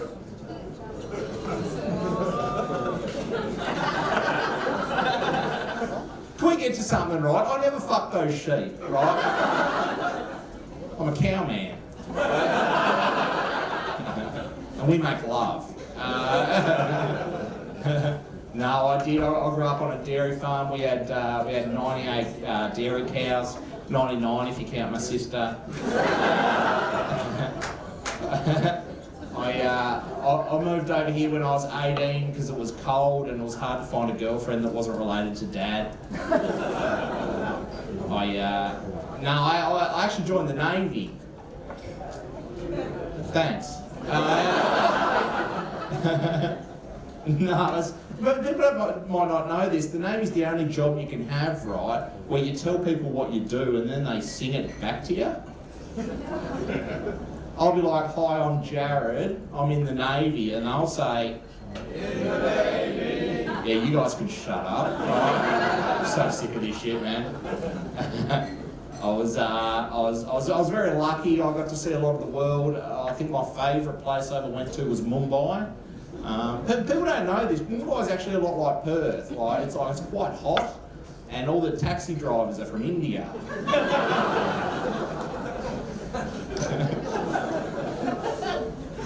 The food was good in the Navy. I remember the best meal I ever had on HMAS Toowoomba was pizza night. We had a choice of 2 pizzas. We could have ham and pineapple or Hawaiian. We used to call our chefs fitters and turners, right? Because they'd fit the food into the pot and then turn it into shit.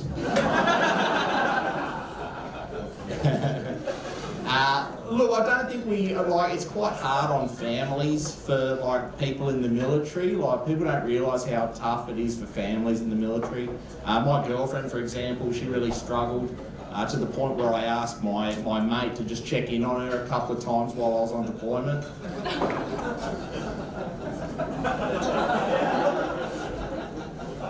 They're married now. He was a submariner, that's how he knew how to slip in a torpedo, you know what I mean? We had to break up after that, because I don't know about you, but getting married to one of my mates, it's a bit of a red flag for me. I like my girlfriends like I like my coffee, right? Without my mate's dick in them.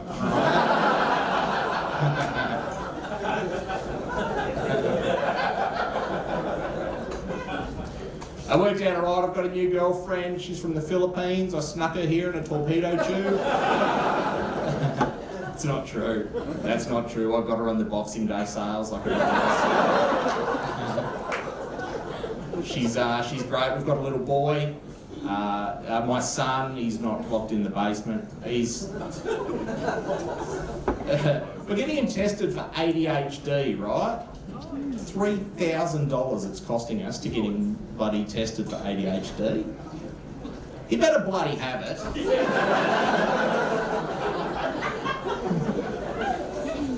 That's all he's getting for Christmas.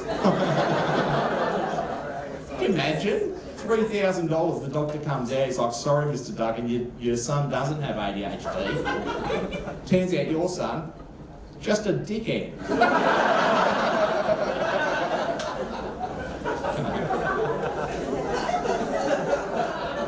But it made me wonder, right? I was like, I wonder where he got it. Like ADHD can be hereditary, right? So I went home, I did one of those online tests to see if you've got it. I got halfway through it, I got distracted. I never finished it. I guess we'll never know. Ladies and gentlemen, my name's Jared, this has been fun. Hooroo.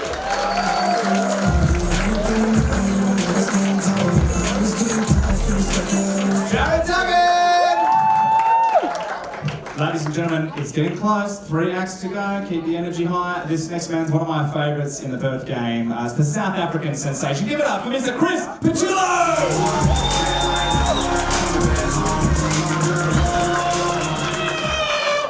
How are we going, folks? Having a good night? Lovely to be here. I just got married recently. How good's that? Yes, booked a venue, booked a bride. It was a fantastic day, honestly. So good, man. Lovely to be over here, all the way from South Africa. Although you Aussies, you do believe a few odd things, eh? Like, in this country, it's lucky if a bird takes a shit on you. Have you heard this? Outrageous people. Back in South Africa, it never felt lucky to be caught and held down by an ostrich. You know? And I have been here 10 years, right, madam? It's supposed to be lucky if a bird takes a shit on you. I cannot find one on Tinder willing to christen me. You know? I'll tell you one thing, since I've moved over here, I've been really struggling to keep my pot plants alive. You know? Back in South Africa, my pot plants used to thrive thanks to the care and dedication of my wonderful maid Agnes. Truly a good woman, you know? No dice over here though. Like I punched it into Google, how do you keep a pot plant alive, right? And Google said give it plenty of water, give it plenty of sunlight, and then give it away, because you're fucking useless. I know, I just slammed my laptop shut, threw it onto the pile of dead ferns in the corner, you know? This Aussie mate says to me, mate, you should try growing natives. And I was like, oof. You know? I said, bro, I don't know that I can walk into Bunnings wearing this accent, you know? And be like, I'd like to buy a native, please, you know?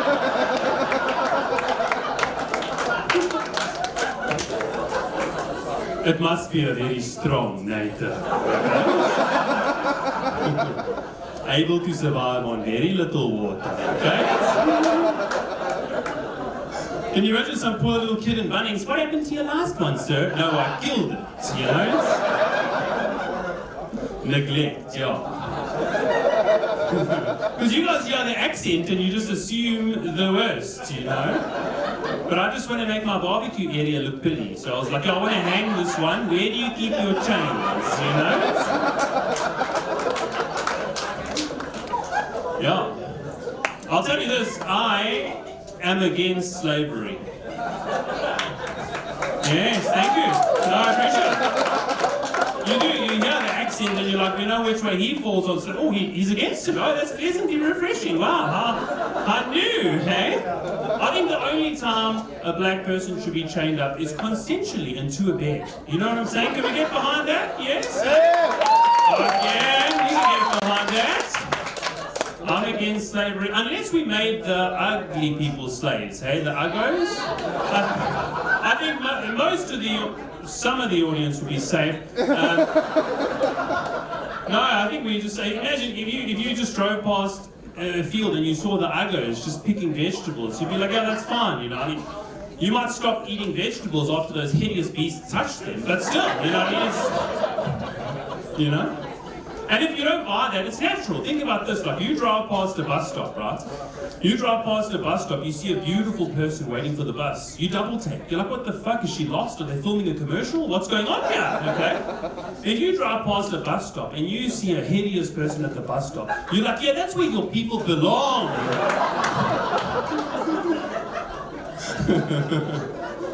Checks out, you know. I think the internet's ruining children, eh? Do you remember when you could just bullshit a child? You could say, hey, don't swallow the chewing gum. It'll stick your ass cheeks together on the way out. You know? Now I'm terrified my child will punch that phrase into Google and just develop a porn addiction on the spot. You know, we didn't have the internet much in South Africa, you know, like, and even when they did start importing it, they didn't import enough of it. So you had to buy it per megabyte, right? Now what that means is every month you got an itemized list of how many websites you went to and how many megabytes that website had megabitten. And my mom got quite a horrifying shock that first bill, you know. She called my father into the kitchen and she said, we have got to stop arguing in front of these children. Look at how much research your son has done into stepmothers this month alone. You know? Anyway, lovely Christmas, you guys did fantastic. Thanks, see you later.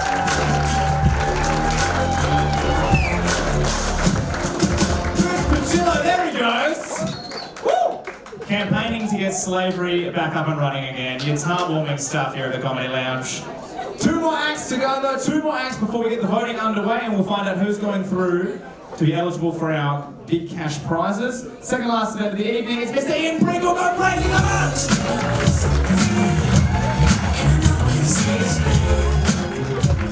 Good evening, Perth. You know, people say that Western Australia isn't very progressive. But everywhere I go, I see trans Perth.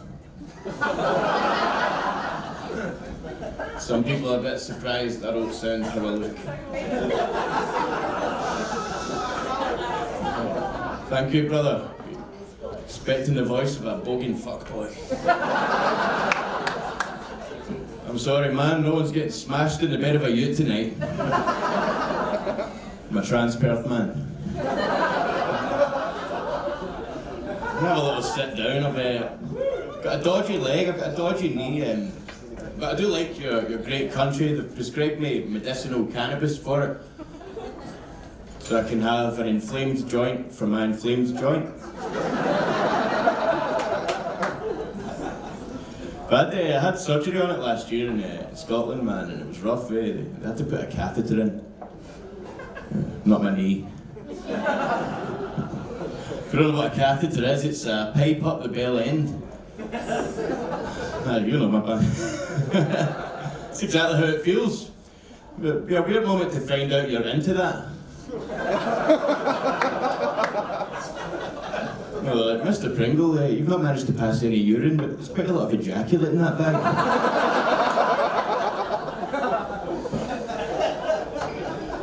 They put a brace in my knee, right? I had to keep my leg completely straight like this for 2 weeks, right? And I was living in a very small flat at the time. My bathroom was very narrow. I couldn't possibly sit like this in my toilet. So see, for 2 weeks, I was having to shite side saddle. Now, when you're shitting forward facing, the toilet seat naturally spreads your cheeks. Turd just slips out. See, when you're shitting side saddle, it squeezes your cheeks in, there's no escape. I had to use my straight leg like a lever.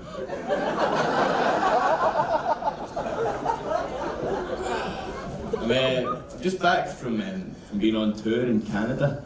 Got back at 4 o'clock this morning. I wasn't doing comedy, it's just every member of my girlfriend's family with a house feels the need to give me a fucking tour. And I've just told you about my old bathroom. Didn't feel great looking at these people's. You know what I mean? Why does everyone feel the need to do that when you go to the house, man? I don't need to ever see another man's pantry. Just tell me where to put my cans.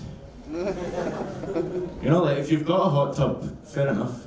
Don't show me unless I can get in. See where his and her sinks? I'm not interested. Right, I don't need to know that one of you can shave their pubes while the other one's flossing. A situation that could have resolved itself.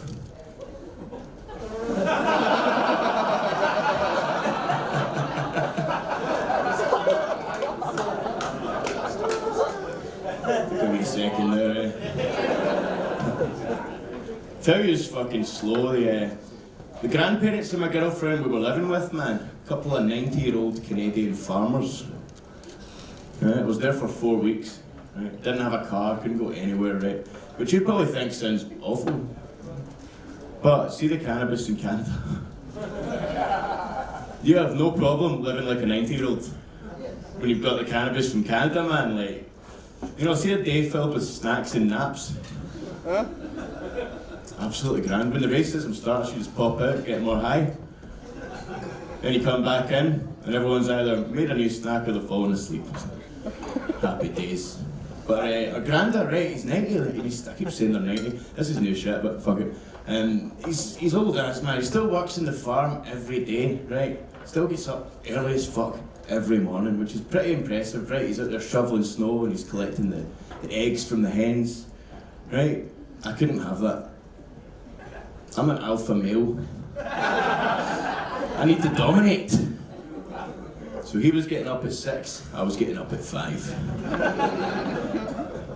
Hens, eggs, in the frying pan. It's pretty cold out there, Don, you better get back to your bed.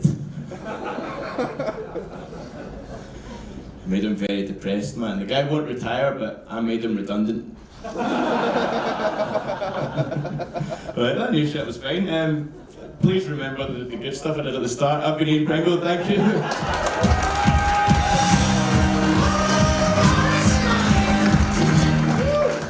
There goes Mr. Ian Pringle. We have got one more act for our semi-pro lineup. You ready for him? Ladies and gentlemen, you ready for your final act? Come on! Here's the crazy bait insurance. Here he comes!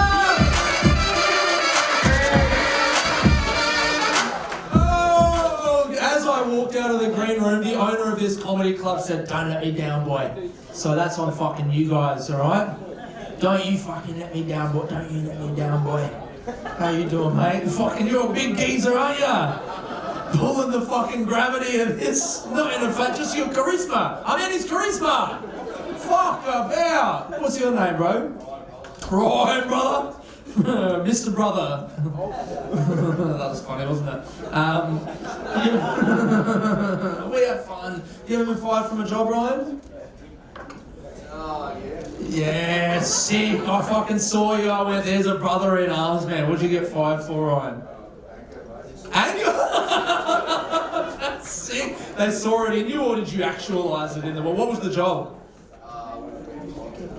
A tire what? A tyre fitter. And what did you do? Just fucking tyres? Fucking bullshit. I don't even fucking need you. Just slash your own tyres before they left the shop. What was it? I don't want to delve too deep if this is like, you know, the court case is still ongoing or whatever, but... You're a fucking savage, man. That's sick. Oh my god, that's one. I'm about to tell you guys a story about how I've been fired from 14 jobs in my life. That's what's going on here. So you're all right. I'm the bigger fuckhead. But once I did get a guy got fired from stealing from work, and I was like, oh, that's crazy. What was it? A bunch of money. He worked in this cafe, and I was like, you know, what happened? And he was like, oh well, literally the court case is still ongoing. It happened 2 weeks ago. I was like, don't go telling people that, man. I got fired from working at Coles when I was 18. We were doing volleyball with toilet rolls over the aisles of the Coles. And they have cameras in every second aisle, so the footage was in my mate's aisle but not in my aisle. They showed us the next day, he hits it over, no camera, and it just comes back. And they were like, we know that was you. I was like, you fucking don't, man. You just proved that you don't. That was a customer, they loved it. I'm just keeping score, you know, 20 love. Got fired from working with my dad, Ryan. With my dad. My dad's a welder. I did 2 months there, and the foreman, I went up to him, I was like, hey man, I was thinking maybe today would be my last day, start to wrap it up, and he just went, I was thinking the same thing. Just a fuckhead, dude. It hurts getting fired, huh? It's fucking shit, man! If you were punching tyres before, afterwards you're like, I'm gonna fucking punch every tyre I've ever seen. It's like the rejection. It's someone going, you're not good enough, get fucked. It's like being broken up with. If you've never been fired, break up, same thing. Someone goes, you're not good enough, get fucked. Difference is, at least if you get fired, the government will come through with a bit of, like, you know, support. If you're looking for work, 10 jobs a fortnight, yeah, they check. And they go, here's a bit of cash for you. It's not heaps, but it's enough, get you through that period. I reckon it'd be really cool to have the same level of support if you've been broken up with. You reckon? Hurts in the same way, the rejection, you're at home, there's a knock at the door. There's a guy from the government with a clipboard. All right, mate, you doing okay?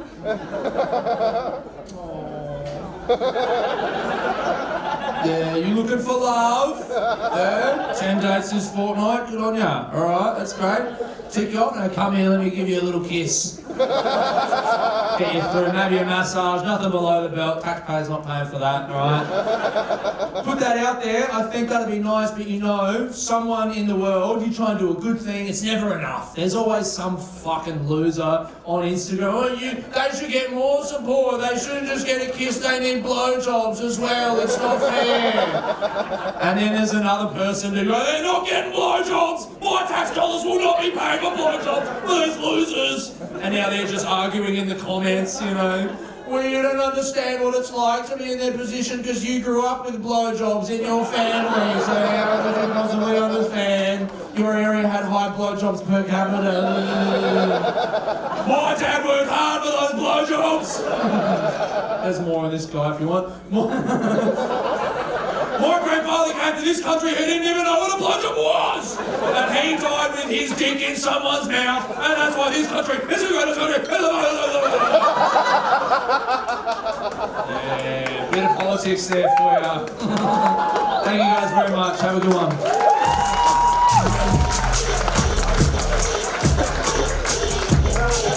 Jones, ladies and gentlemen. Alright, so that brings us to the end of the second half of our semi-pro lineup. What we need you guys to do now is you've got your sheets in front of you, you've got a pen. I need just one tick, one vote for an act in the first half in our novice section that we're doing the 3 minutes.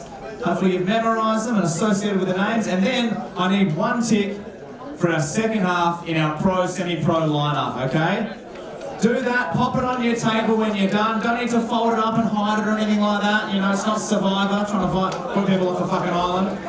And the staff are going to come around and collect it, and they're going to take it off, count it, and then we're going to find out who's going through into our next heats and is going to be eligible for the cash prizes. Yeah? But now I am you're like, who do you think is the best? Who should we fucking do? Girls, you've done it? You fold it immediately, you don't want to see? Don't want to hide it? Scoop, ladies and gentlemen. I'm just going to be up here talking shit just until they count the votes. I don't really have jokes or anything. I'm just going to find out who's it. Yes, sir. You got a question? It's like fucking school. Yes, mate. At the back. Can you give it to me? You could. The vote will be void. It's like voter fraud, a bit of fucking Trump stuff going on over here. No. Hold on to it there, brother. Hold on to it. I just want to find out. I'm just going to talk because I like to talk. Has anyone been engaged in the last 12 months or so? Has anyone done that? Yeah. Georgie, you've been engaged, brother? It's his stag do right now. All right. Hey, there it is. Straight to the penthouse after this, Georgie. Good on you, brother. When did you get engaged? Last Christmas. You mean like fucking a couple of weeks ago? Is that what you're talking about? Oh, the year before. You're the fucking worst friends in the world. It's been a year and a bit. Oh, sorry about that. I fucking forgot, brother. Let's get in and go to the camera. A year ago. So how did you do it, man? Paint the picture for me. How did you propose to her? In Scotland, and you took her to a castle. Some fucking Braveheart shit right there. That's nice. And how was it? Was it like? Did you get nervous, man, when you did it? You couldn't get your words out. It's emotional, right? Did you cry when you did it? No. Yeah, fucking me neither, Joshy. Thank God, brother. Yeah, thanks for not relating to that bit there. That would have been fucking too easy for me. No, you didn't get emotional. You just were nervous, and that was sort of it. Yeah, fucking hell. Did she cry though? Same. I don't know if you guys love each other, Josh. That's my takeaway from that thing. No, that's beautiful, man. That's awesome. It's a weird period proposing. It's strange, you know? Like, how long were you together before you proposed? 5 years. Yeah, that's a decent time. It's weird though, like calling my fiance. It's such a fucking. It's weird. I feel like I just met the bitch.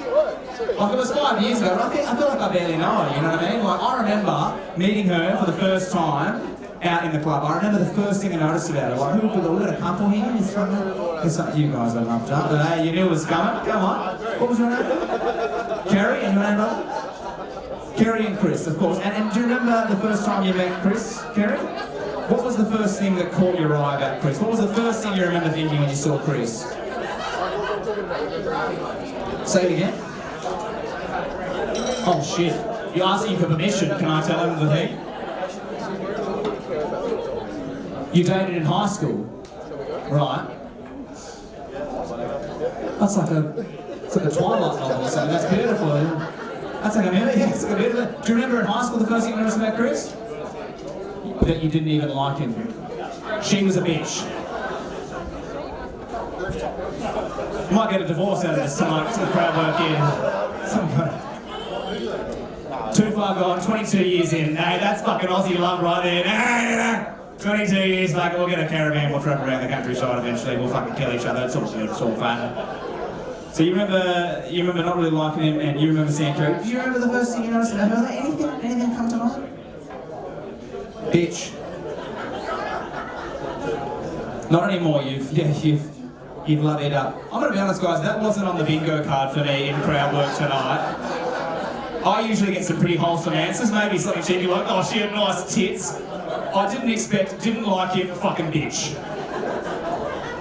That's what I call a crowd work brick wall. That's interesting. It's nice, it's weird, it's good to ask your partner, what was the first thing you noticed about me? Do it in the car ride home, thank me later, it's fun. Fucking sweating, you're like, hey, fucking one show, wonderful. It is interesting, because I remember noticing my girlfriend, right? 5 years ago, we were in a nightclub, as all good love stories start. It was packed, and I saw her all the way across the crowded dance room floor. I saw her right away, because my girlfriend has these really jacked shoulders, right? She's like a weightlifter. No, truly. Professionally. And I remember noticing her straight away, because I looked at her, and if I'm honest with you, I thought it was a fucking bouncer. I just saw like a muscly silhouette in the dark giving me the stink eye, and I thought, I'm going to get fucking kicked out here, that's no good. You know? But then I went over, chatted to her, and a lot of people think that I'm making fun of her business when I say that she's muscly. I'm not. I actually love it. I love that my girlfriend's muscular. I love that she's a strong, capable woman. In fact, I'll share with you what my favourite thing about that is. My girlfriend has these super muscly, strong legs, yeah, and I fucking love that. She's like a racehorse, it's the best, yeah? I will admit though, it does make going down and it's just that bit more interesting though, guys. Yeah. It's risky, you know what I mean? Because if she would have clamped together those muscly thighs and a heat of passion when I'm down there, I'm fucking dead, guys, yeah? I'm gone. She popped my head like a watermelon in those videos. You've all seen it? Imagine that, Chris, decapitated by a vaginal guillotine. That's no way to go, brother. That's no good. The whole time I'm down there, I'm so scared, yeah. I look like a rat trying to carefully get a bit of cheese out of the trap the whole time. I'm like... Not that there's any cheese in there, guys. Just, you know, thank you. Had to clear the air. Had to clear the air. What else is going on? What's your name, brother? Sam. My God, you've got a sharp jawline. What the fuck is going on here? Like a strawberry come to life. You are incredible. This is beautiful. You're like your head to toe Zara. You are one stylish motherfucker. I like it. What do you do for work? What's your thing, man? You work with kids with disabilities. Not touching that one. All right, good stuff. Good on you.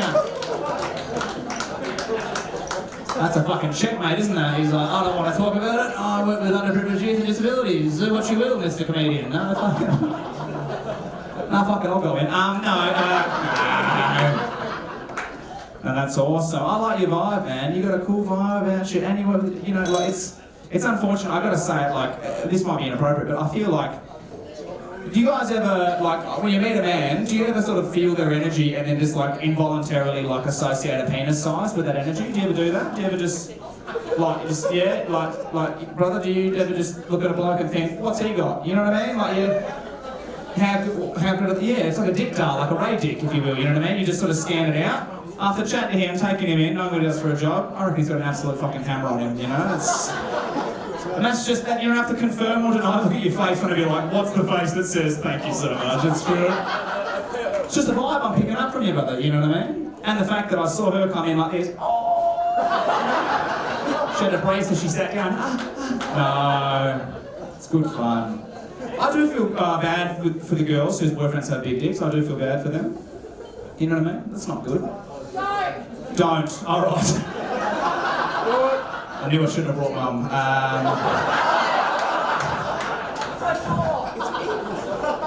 It can't be nice. It can't be good all the time. Like, surely, like, I would imagine that having a boyfriend with a big dick, it's like a novelty at first, you know what I mean? Like, having a boyfriend with a big dick is like eating at a buffet every single meal of your life. You know? Like the first time, like when you go to Epicurean at Crown, you're like, oh my God, look how much there is. I don't know if I've got room for all this. Where do I start?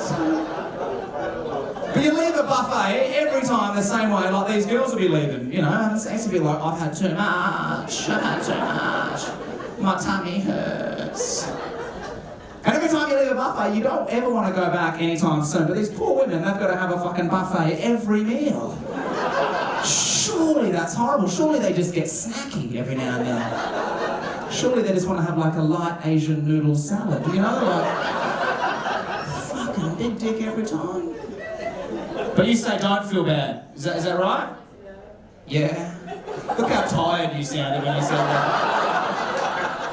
Yeah, don't feel bad. It's alright. Makes birth easier. It's just the things you tell yourself, you know, when you're growing up. You know, it hurts them. They don't want that. That's the thing about growing up. I just turned 30, you know, and I'm liking getting older, you know, because being a teenager, that's not easy, you know. Young teenage man, you know, we have a pretty easy run, girls, you know. All we got to worry about is like, is it okay? Is it nice? Is it fine? And then we just eventually accept our penis size. We kind of just figure it out, right? Because you're never really honest with us. We just sort of have to gauge the reactions after a while. Like, you know, like with my penis, like I've accepted it, and like I've never got a scared reaction ever. No one's ever been like, oh no, I'm gonna have to limber up for this. No, that's never happened. But I've also never gotten that like hurtful little laugh, like, oh. Yeah, that's fine. That's nice. You know? Like I feel like you'd respect it, but you wouldn't talk about it at high tea with the girls or anything like that. You know, it is what it is. I fucking hope they're counting those votes quickly.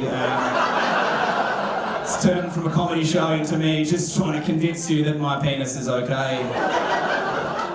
And the more I talk about it, the less I think it is. No, it's fine, it's all good. What else is going on? Who's got a shit job? No one. We're all fucking living the dream, brother. Come here, Lounge. Surely glasses on head, you got a shit job, surely. Come on. What do you do? Say again, carpet layer, and then you tap to the knee. As in, like, that's what I'm on, that's what I use. I get down on them. You fucking, oh, dude, I like you, man.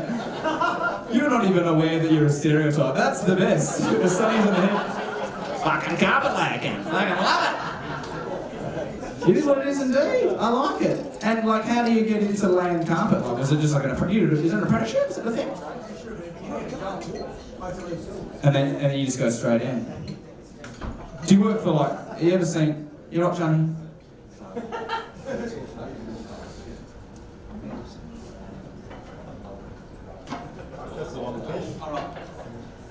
Johnny said, stop talking to the carpet layer, don't do it anymore. He's fucking killing the vibe, son. No, it's alright. Alright, so what's gonna be, I've got my people going through of both halves, and of course each person that's going to go through to the heat, not only are they going to be up for the big cash prize, they're also going to win $100 as well tonight. They're not going home empty-handed. And who fucking scoffed at $100? How dare you in this cost of living crisis? No, they're going to get $100 to go through, as well as the chance to win the big cash prize. And also we've got a couple of wild cards from this heat that will also probably be going through at a later date. They won't be announced tonight, but if you were a comic back there, you might still have a chance. So the two comedians from our up-and-coming comedian list in the first half, you do remember, that will be going through, as voted by you, the people. Congratulations to Felix Mav and Jared Hurd. Get up here.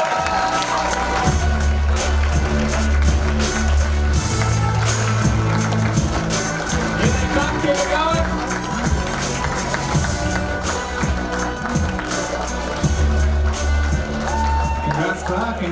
Congrats. They'll be winning $100. And now for our pro/semi-pros who will be going through. And again, just remembering, guys, the winner of the pro lineup, eventually down the line, is going to win $10,000 cash. So this is a big deal, right? $100 down, $10,000 down the line. The winner from our pro lineup, the two winners, I should say, going through, Mr. Chris Pacillo and Aiden Jones.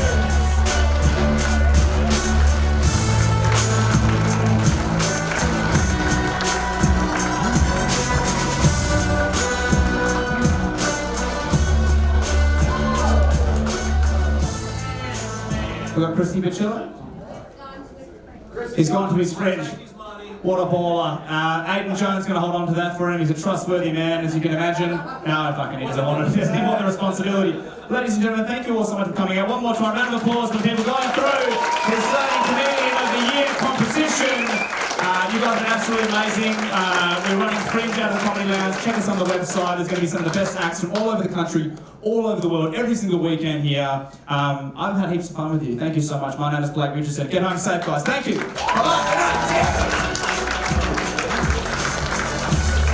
Alrighty, guys. That's it for Heat 2. They're coming off stage. Let's have a... Bro, how did you go? Ow!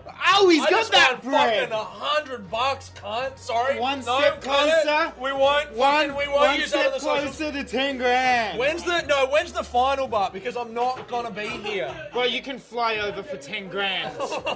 Wait. Get Johnny to fly me over and take it out. Teach me your set. I'll do it. You can fucking do it, bro. I'll like get the makeup on. It'll be great. When is it? When is the final? When's the final? We don't know yet. We'll find out. Sick. Oh, well, I'll definitely come over for it then. You didn't even need the piano. Look at that. I didn't need the piano like a hack. Fuck the piano. Get rid of the piano. It's just us and a microphone. That's it. Now interview one of these fucking boys. Wait, did they give you casino chips? Gave me a casino chip. Some audience. Oh, I thought they were like Johnny. What are you doing? Boys, I'm so happy for you guys. This is awesome. Are you happy? I'm fucking stoked, man. I was so certain I wasn't going to do it. I was so sad. I was like, oh, I'm gonna leave right now. Nah, suck. Everybody, oh my god, they hate me. Not gonna lie, that's why I got your interview before in the car. I was like, I gotta get one. I was like, I know he's getting through. It's all you. It's all you. It's all Mad Cow. No, Mad this Cow is Mondays. proof it works. I'm just saying. Mad Cow Mondays works. Just like sit-ups. I'm just happy to be here. So. Just happy to be involved. But yeah, awesome stuff, guys. You should be really proud. Yeah, You guys really work real hard for you. Every open mic, you're just grinding. You got like your first pro spot in like a couple of months. 4 months. That's wild. Yeah. Sorry. He's the real goddamn. I'm a piece of shit. But yeah, what do you think of the competition? It was, oh god, I was sure that I wasn't gonna. There were so many funny people. Everybody smashed it. Who do you think should have got through that didn't? And pick one of them out. I'm making you. I'm going to put you on the spot. I'll say Chris. Fucking, he killed it. Yeah, Chris and did pretty Darcy good. as well. Darcy had such a good Darcy. set. He's got to be the wild card. I hope so, because he's like coming out there with no pre-written material, coming out there with just crowd work.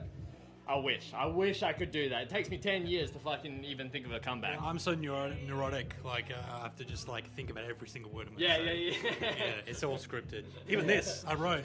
Yeah, 2 we weeks actually. ago. This is take 5. Wait for take 6. Awesome, guys. Thank you so much. You crushed it. You should be so proud. Thank you, brother. Appreciate it.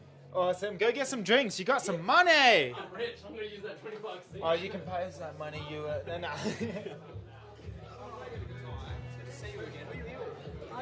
Good job tonight, Blake. Pringle. What's happening, Dan? What's happening, buddy? Oh, I'm under scripts now, mate. I feel better. Yeah. I mean, what do you think of my new shit? Yeah, not bad. Not bad, yeah, but not great. No, it's good. I liked it. That was fine, yeah. Didn't quite win the vote, man. It wasn't Trump stuff, but there you go. Yeah, you need to do the Trump accent.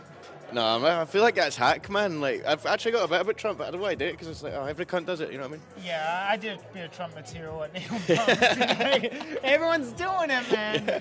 Oh, well. But you think they jet lag from today may have stopped you making it through? No, the other acts were good, man. I didn't. I mean, I know Chris is really good, and Aiden, I've not seen him before, and I didn't actually watch him because I was drinking. But no, I thought I did alright. I thought I had a good set. It was half of it was brand new shit, man. You can't expect it to fucking murder, you know what I mean? Great. I'd definitely go back and check out your set, see what worked. Oh, no, I won't be doing that. What really worked. I hate watching myself, man. I'm going to go try and speak to a couple customers, see what they think about the results. Don't bother, mate. You get that money. That's it. Cheers, buddy. Hello, guys. How are we? You having a good day? Yeah, good day. What did you think of the show? Very funny. Cheeks are sore from laughing, so that's good. Are you happy with the results? Yeah, absolutely. They're 2 people that we voted for. Or I voted for. You at least, voted I for them? guess. Oh, yeah. Sick. Did you see the last heat, or this is the first heat? This is the first one. We were at the Wildcats game, so one of our mates couldn't come, so All right. here we are. Yeah. Stumbled into it. Easy, just 10-second Yeah, walk. yeah, exactly. Yeah. Do you come here often, or? Third time we've been here. Yeah, a couple of fringe shows. Yeah, cool. Awesome. Well, hopefully you check out the rest of the heats, get involved, find your favourite, and carry them through the whole heats. Yeah, absolutely. Awesome. Have a good one, guys. Enjoy the day. Paddy. Hey, mate. What's going on? Let's get the comedy lounge in the background. Oh, yeah, we'll get... See? Let them know where we are. Marketing genius. Get the sign in there. How are we doing? What's going on? Good. I haven't seen you in a while. No, I've been working too hard on other things. But Hardly working. I enjoyed it tonight. Did you enjoy the... It was good. Yeah. I liked your set. Yeah, lovely. Yeah. I got a few haven't seen laughs. you gig in a while, so Yeah. it's refreshing. I've seen a lot of these acts repeatedly, but yeah, to see fresh So faces. Johnny phoned me during the week and said, can you jump in because he had someone let him down. I said, no problem. Then he phoned me back and said, oh, they're going to come and do it again. I said, well, I still want to go. I want to get some stage time. You've booked me now. That's it. It's like I'm in. If you cancel me now, you got to pay the 10 grand. No, it was good though. It was refreshing to get back up there. You know, I've not been doing it for a while, but I really do want to get back into it. You know, Yeah. so I want to do. You know, I had a haircut and everything. No, it's looking Look smooth, at that. man. Hey? Well, Yeah. hopefully we see 'Cause, you amongst it a lot more. Last time I did a gig, didn't go down that well. 6 chairs walked out. Yeah. 6 chairs? Yeah, there you go. Not the people in the chairs, just the chairs themselves. 6 people standing up the back. Like, Yeah. where are my chairs? No, but I enjoyed it tonight. I enjoyed getting up there and the stage time, and I'm going to be pressing Johnny to get a gig here, you know. Yeah, be like, put me on those late shows. What's going on? That's it, yeah, I can do that, yeah. That's it, yeah, hit 'em Let's say up. what I want, yeah. Easy. Anyway, I'm nice going to one. leave you to it. Thank you so much. You Nice killed one. it tonight. Cheers, mate. Have Nice a great one, one. Dan. Cheers, Dan. Thank you. Let's see what these boys are up to. Hello, Josh. How are we, Josh? I'm What- fine. what do What you need to do, you need to get them to hold the microphone close to their face. Because if not, you can't hear what the fuck they're saying. Oh, with these? Yes. Now here you go. Oh, I can do that for sure. I only just gave a lesson in the fucking green room before. You know what I mean? Darcy.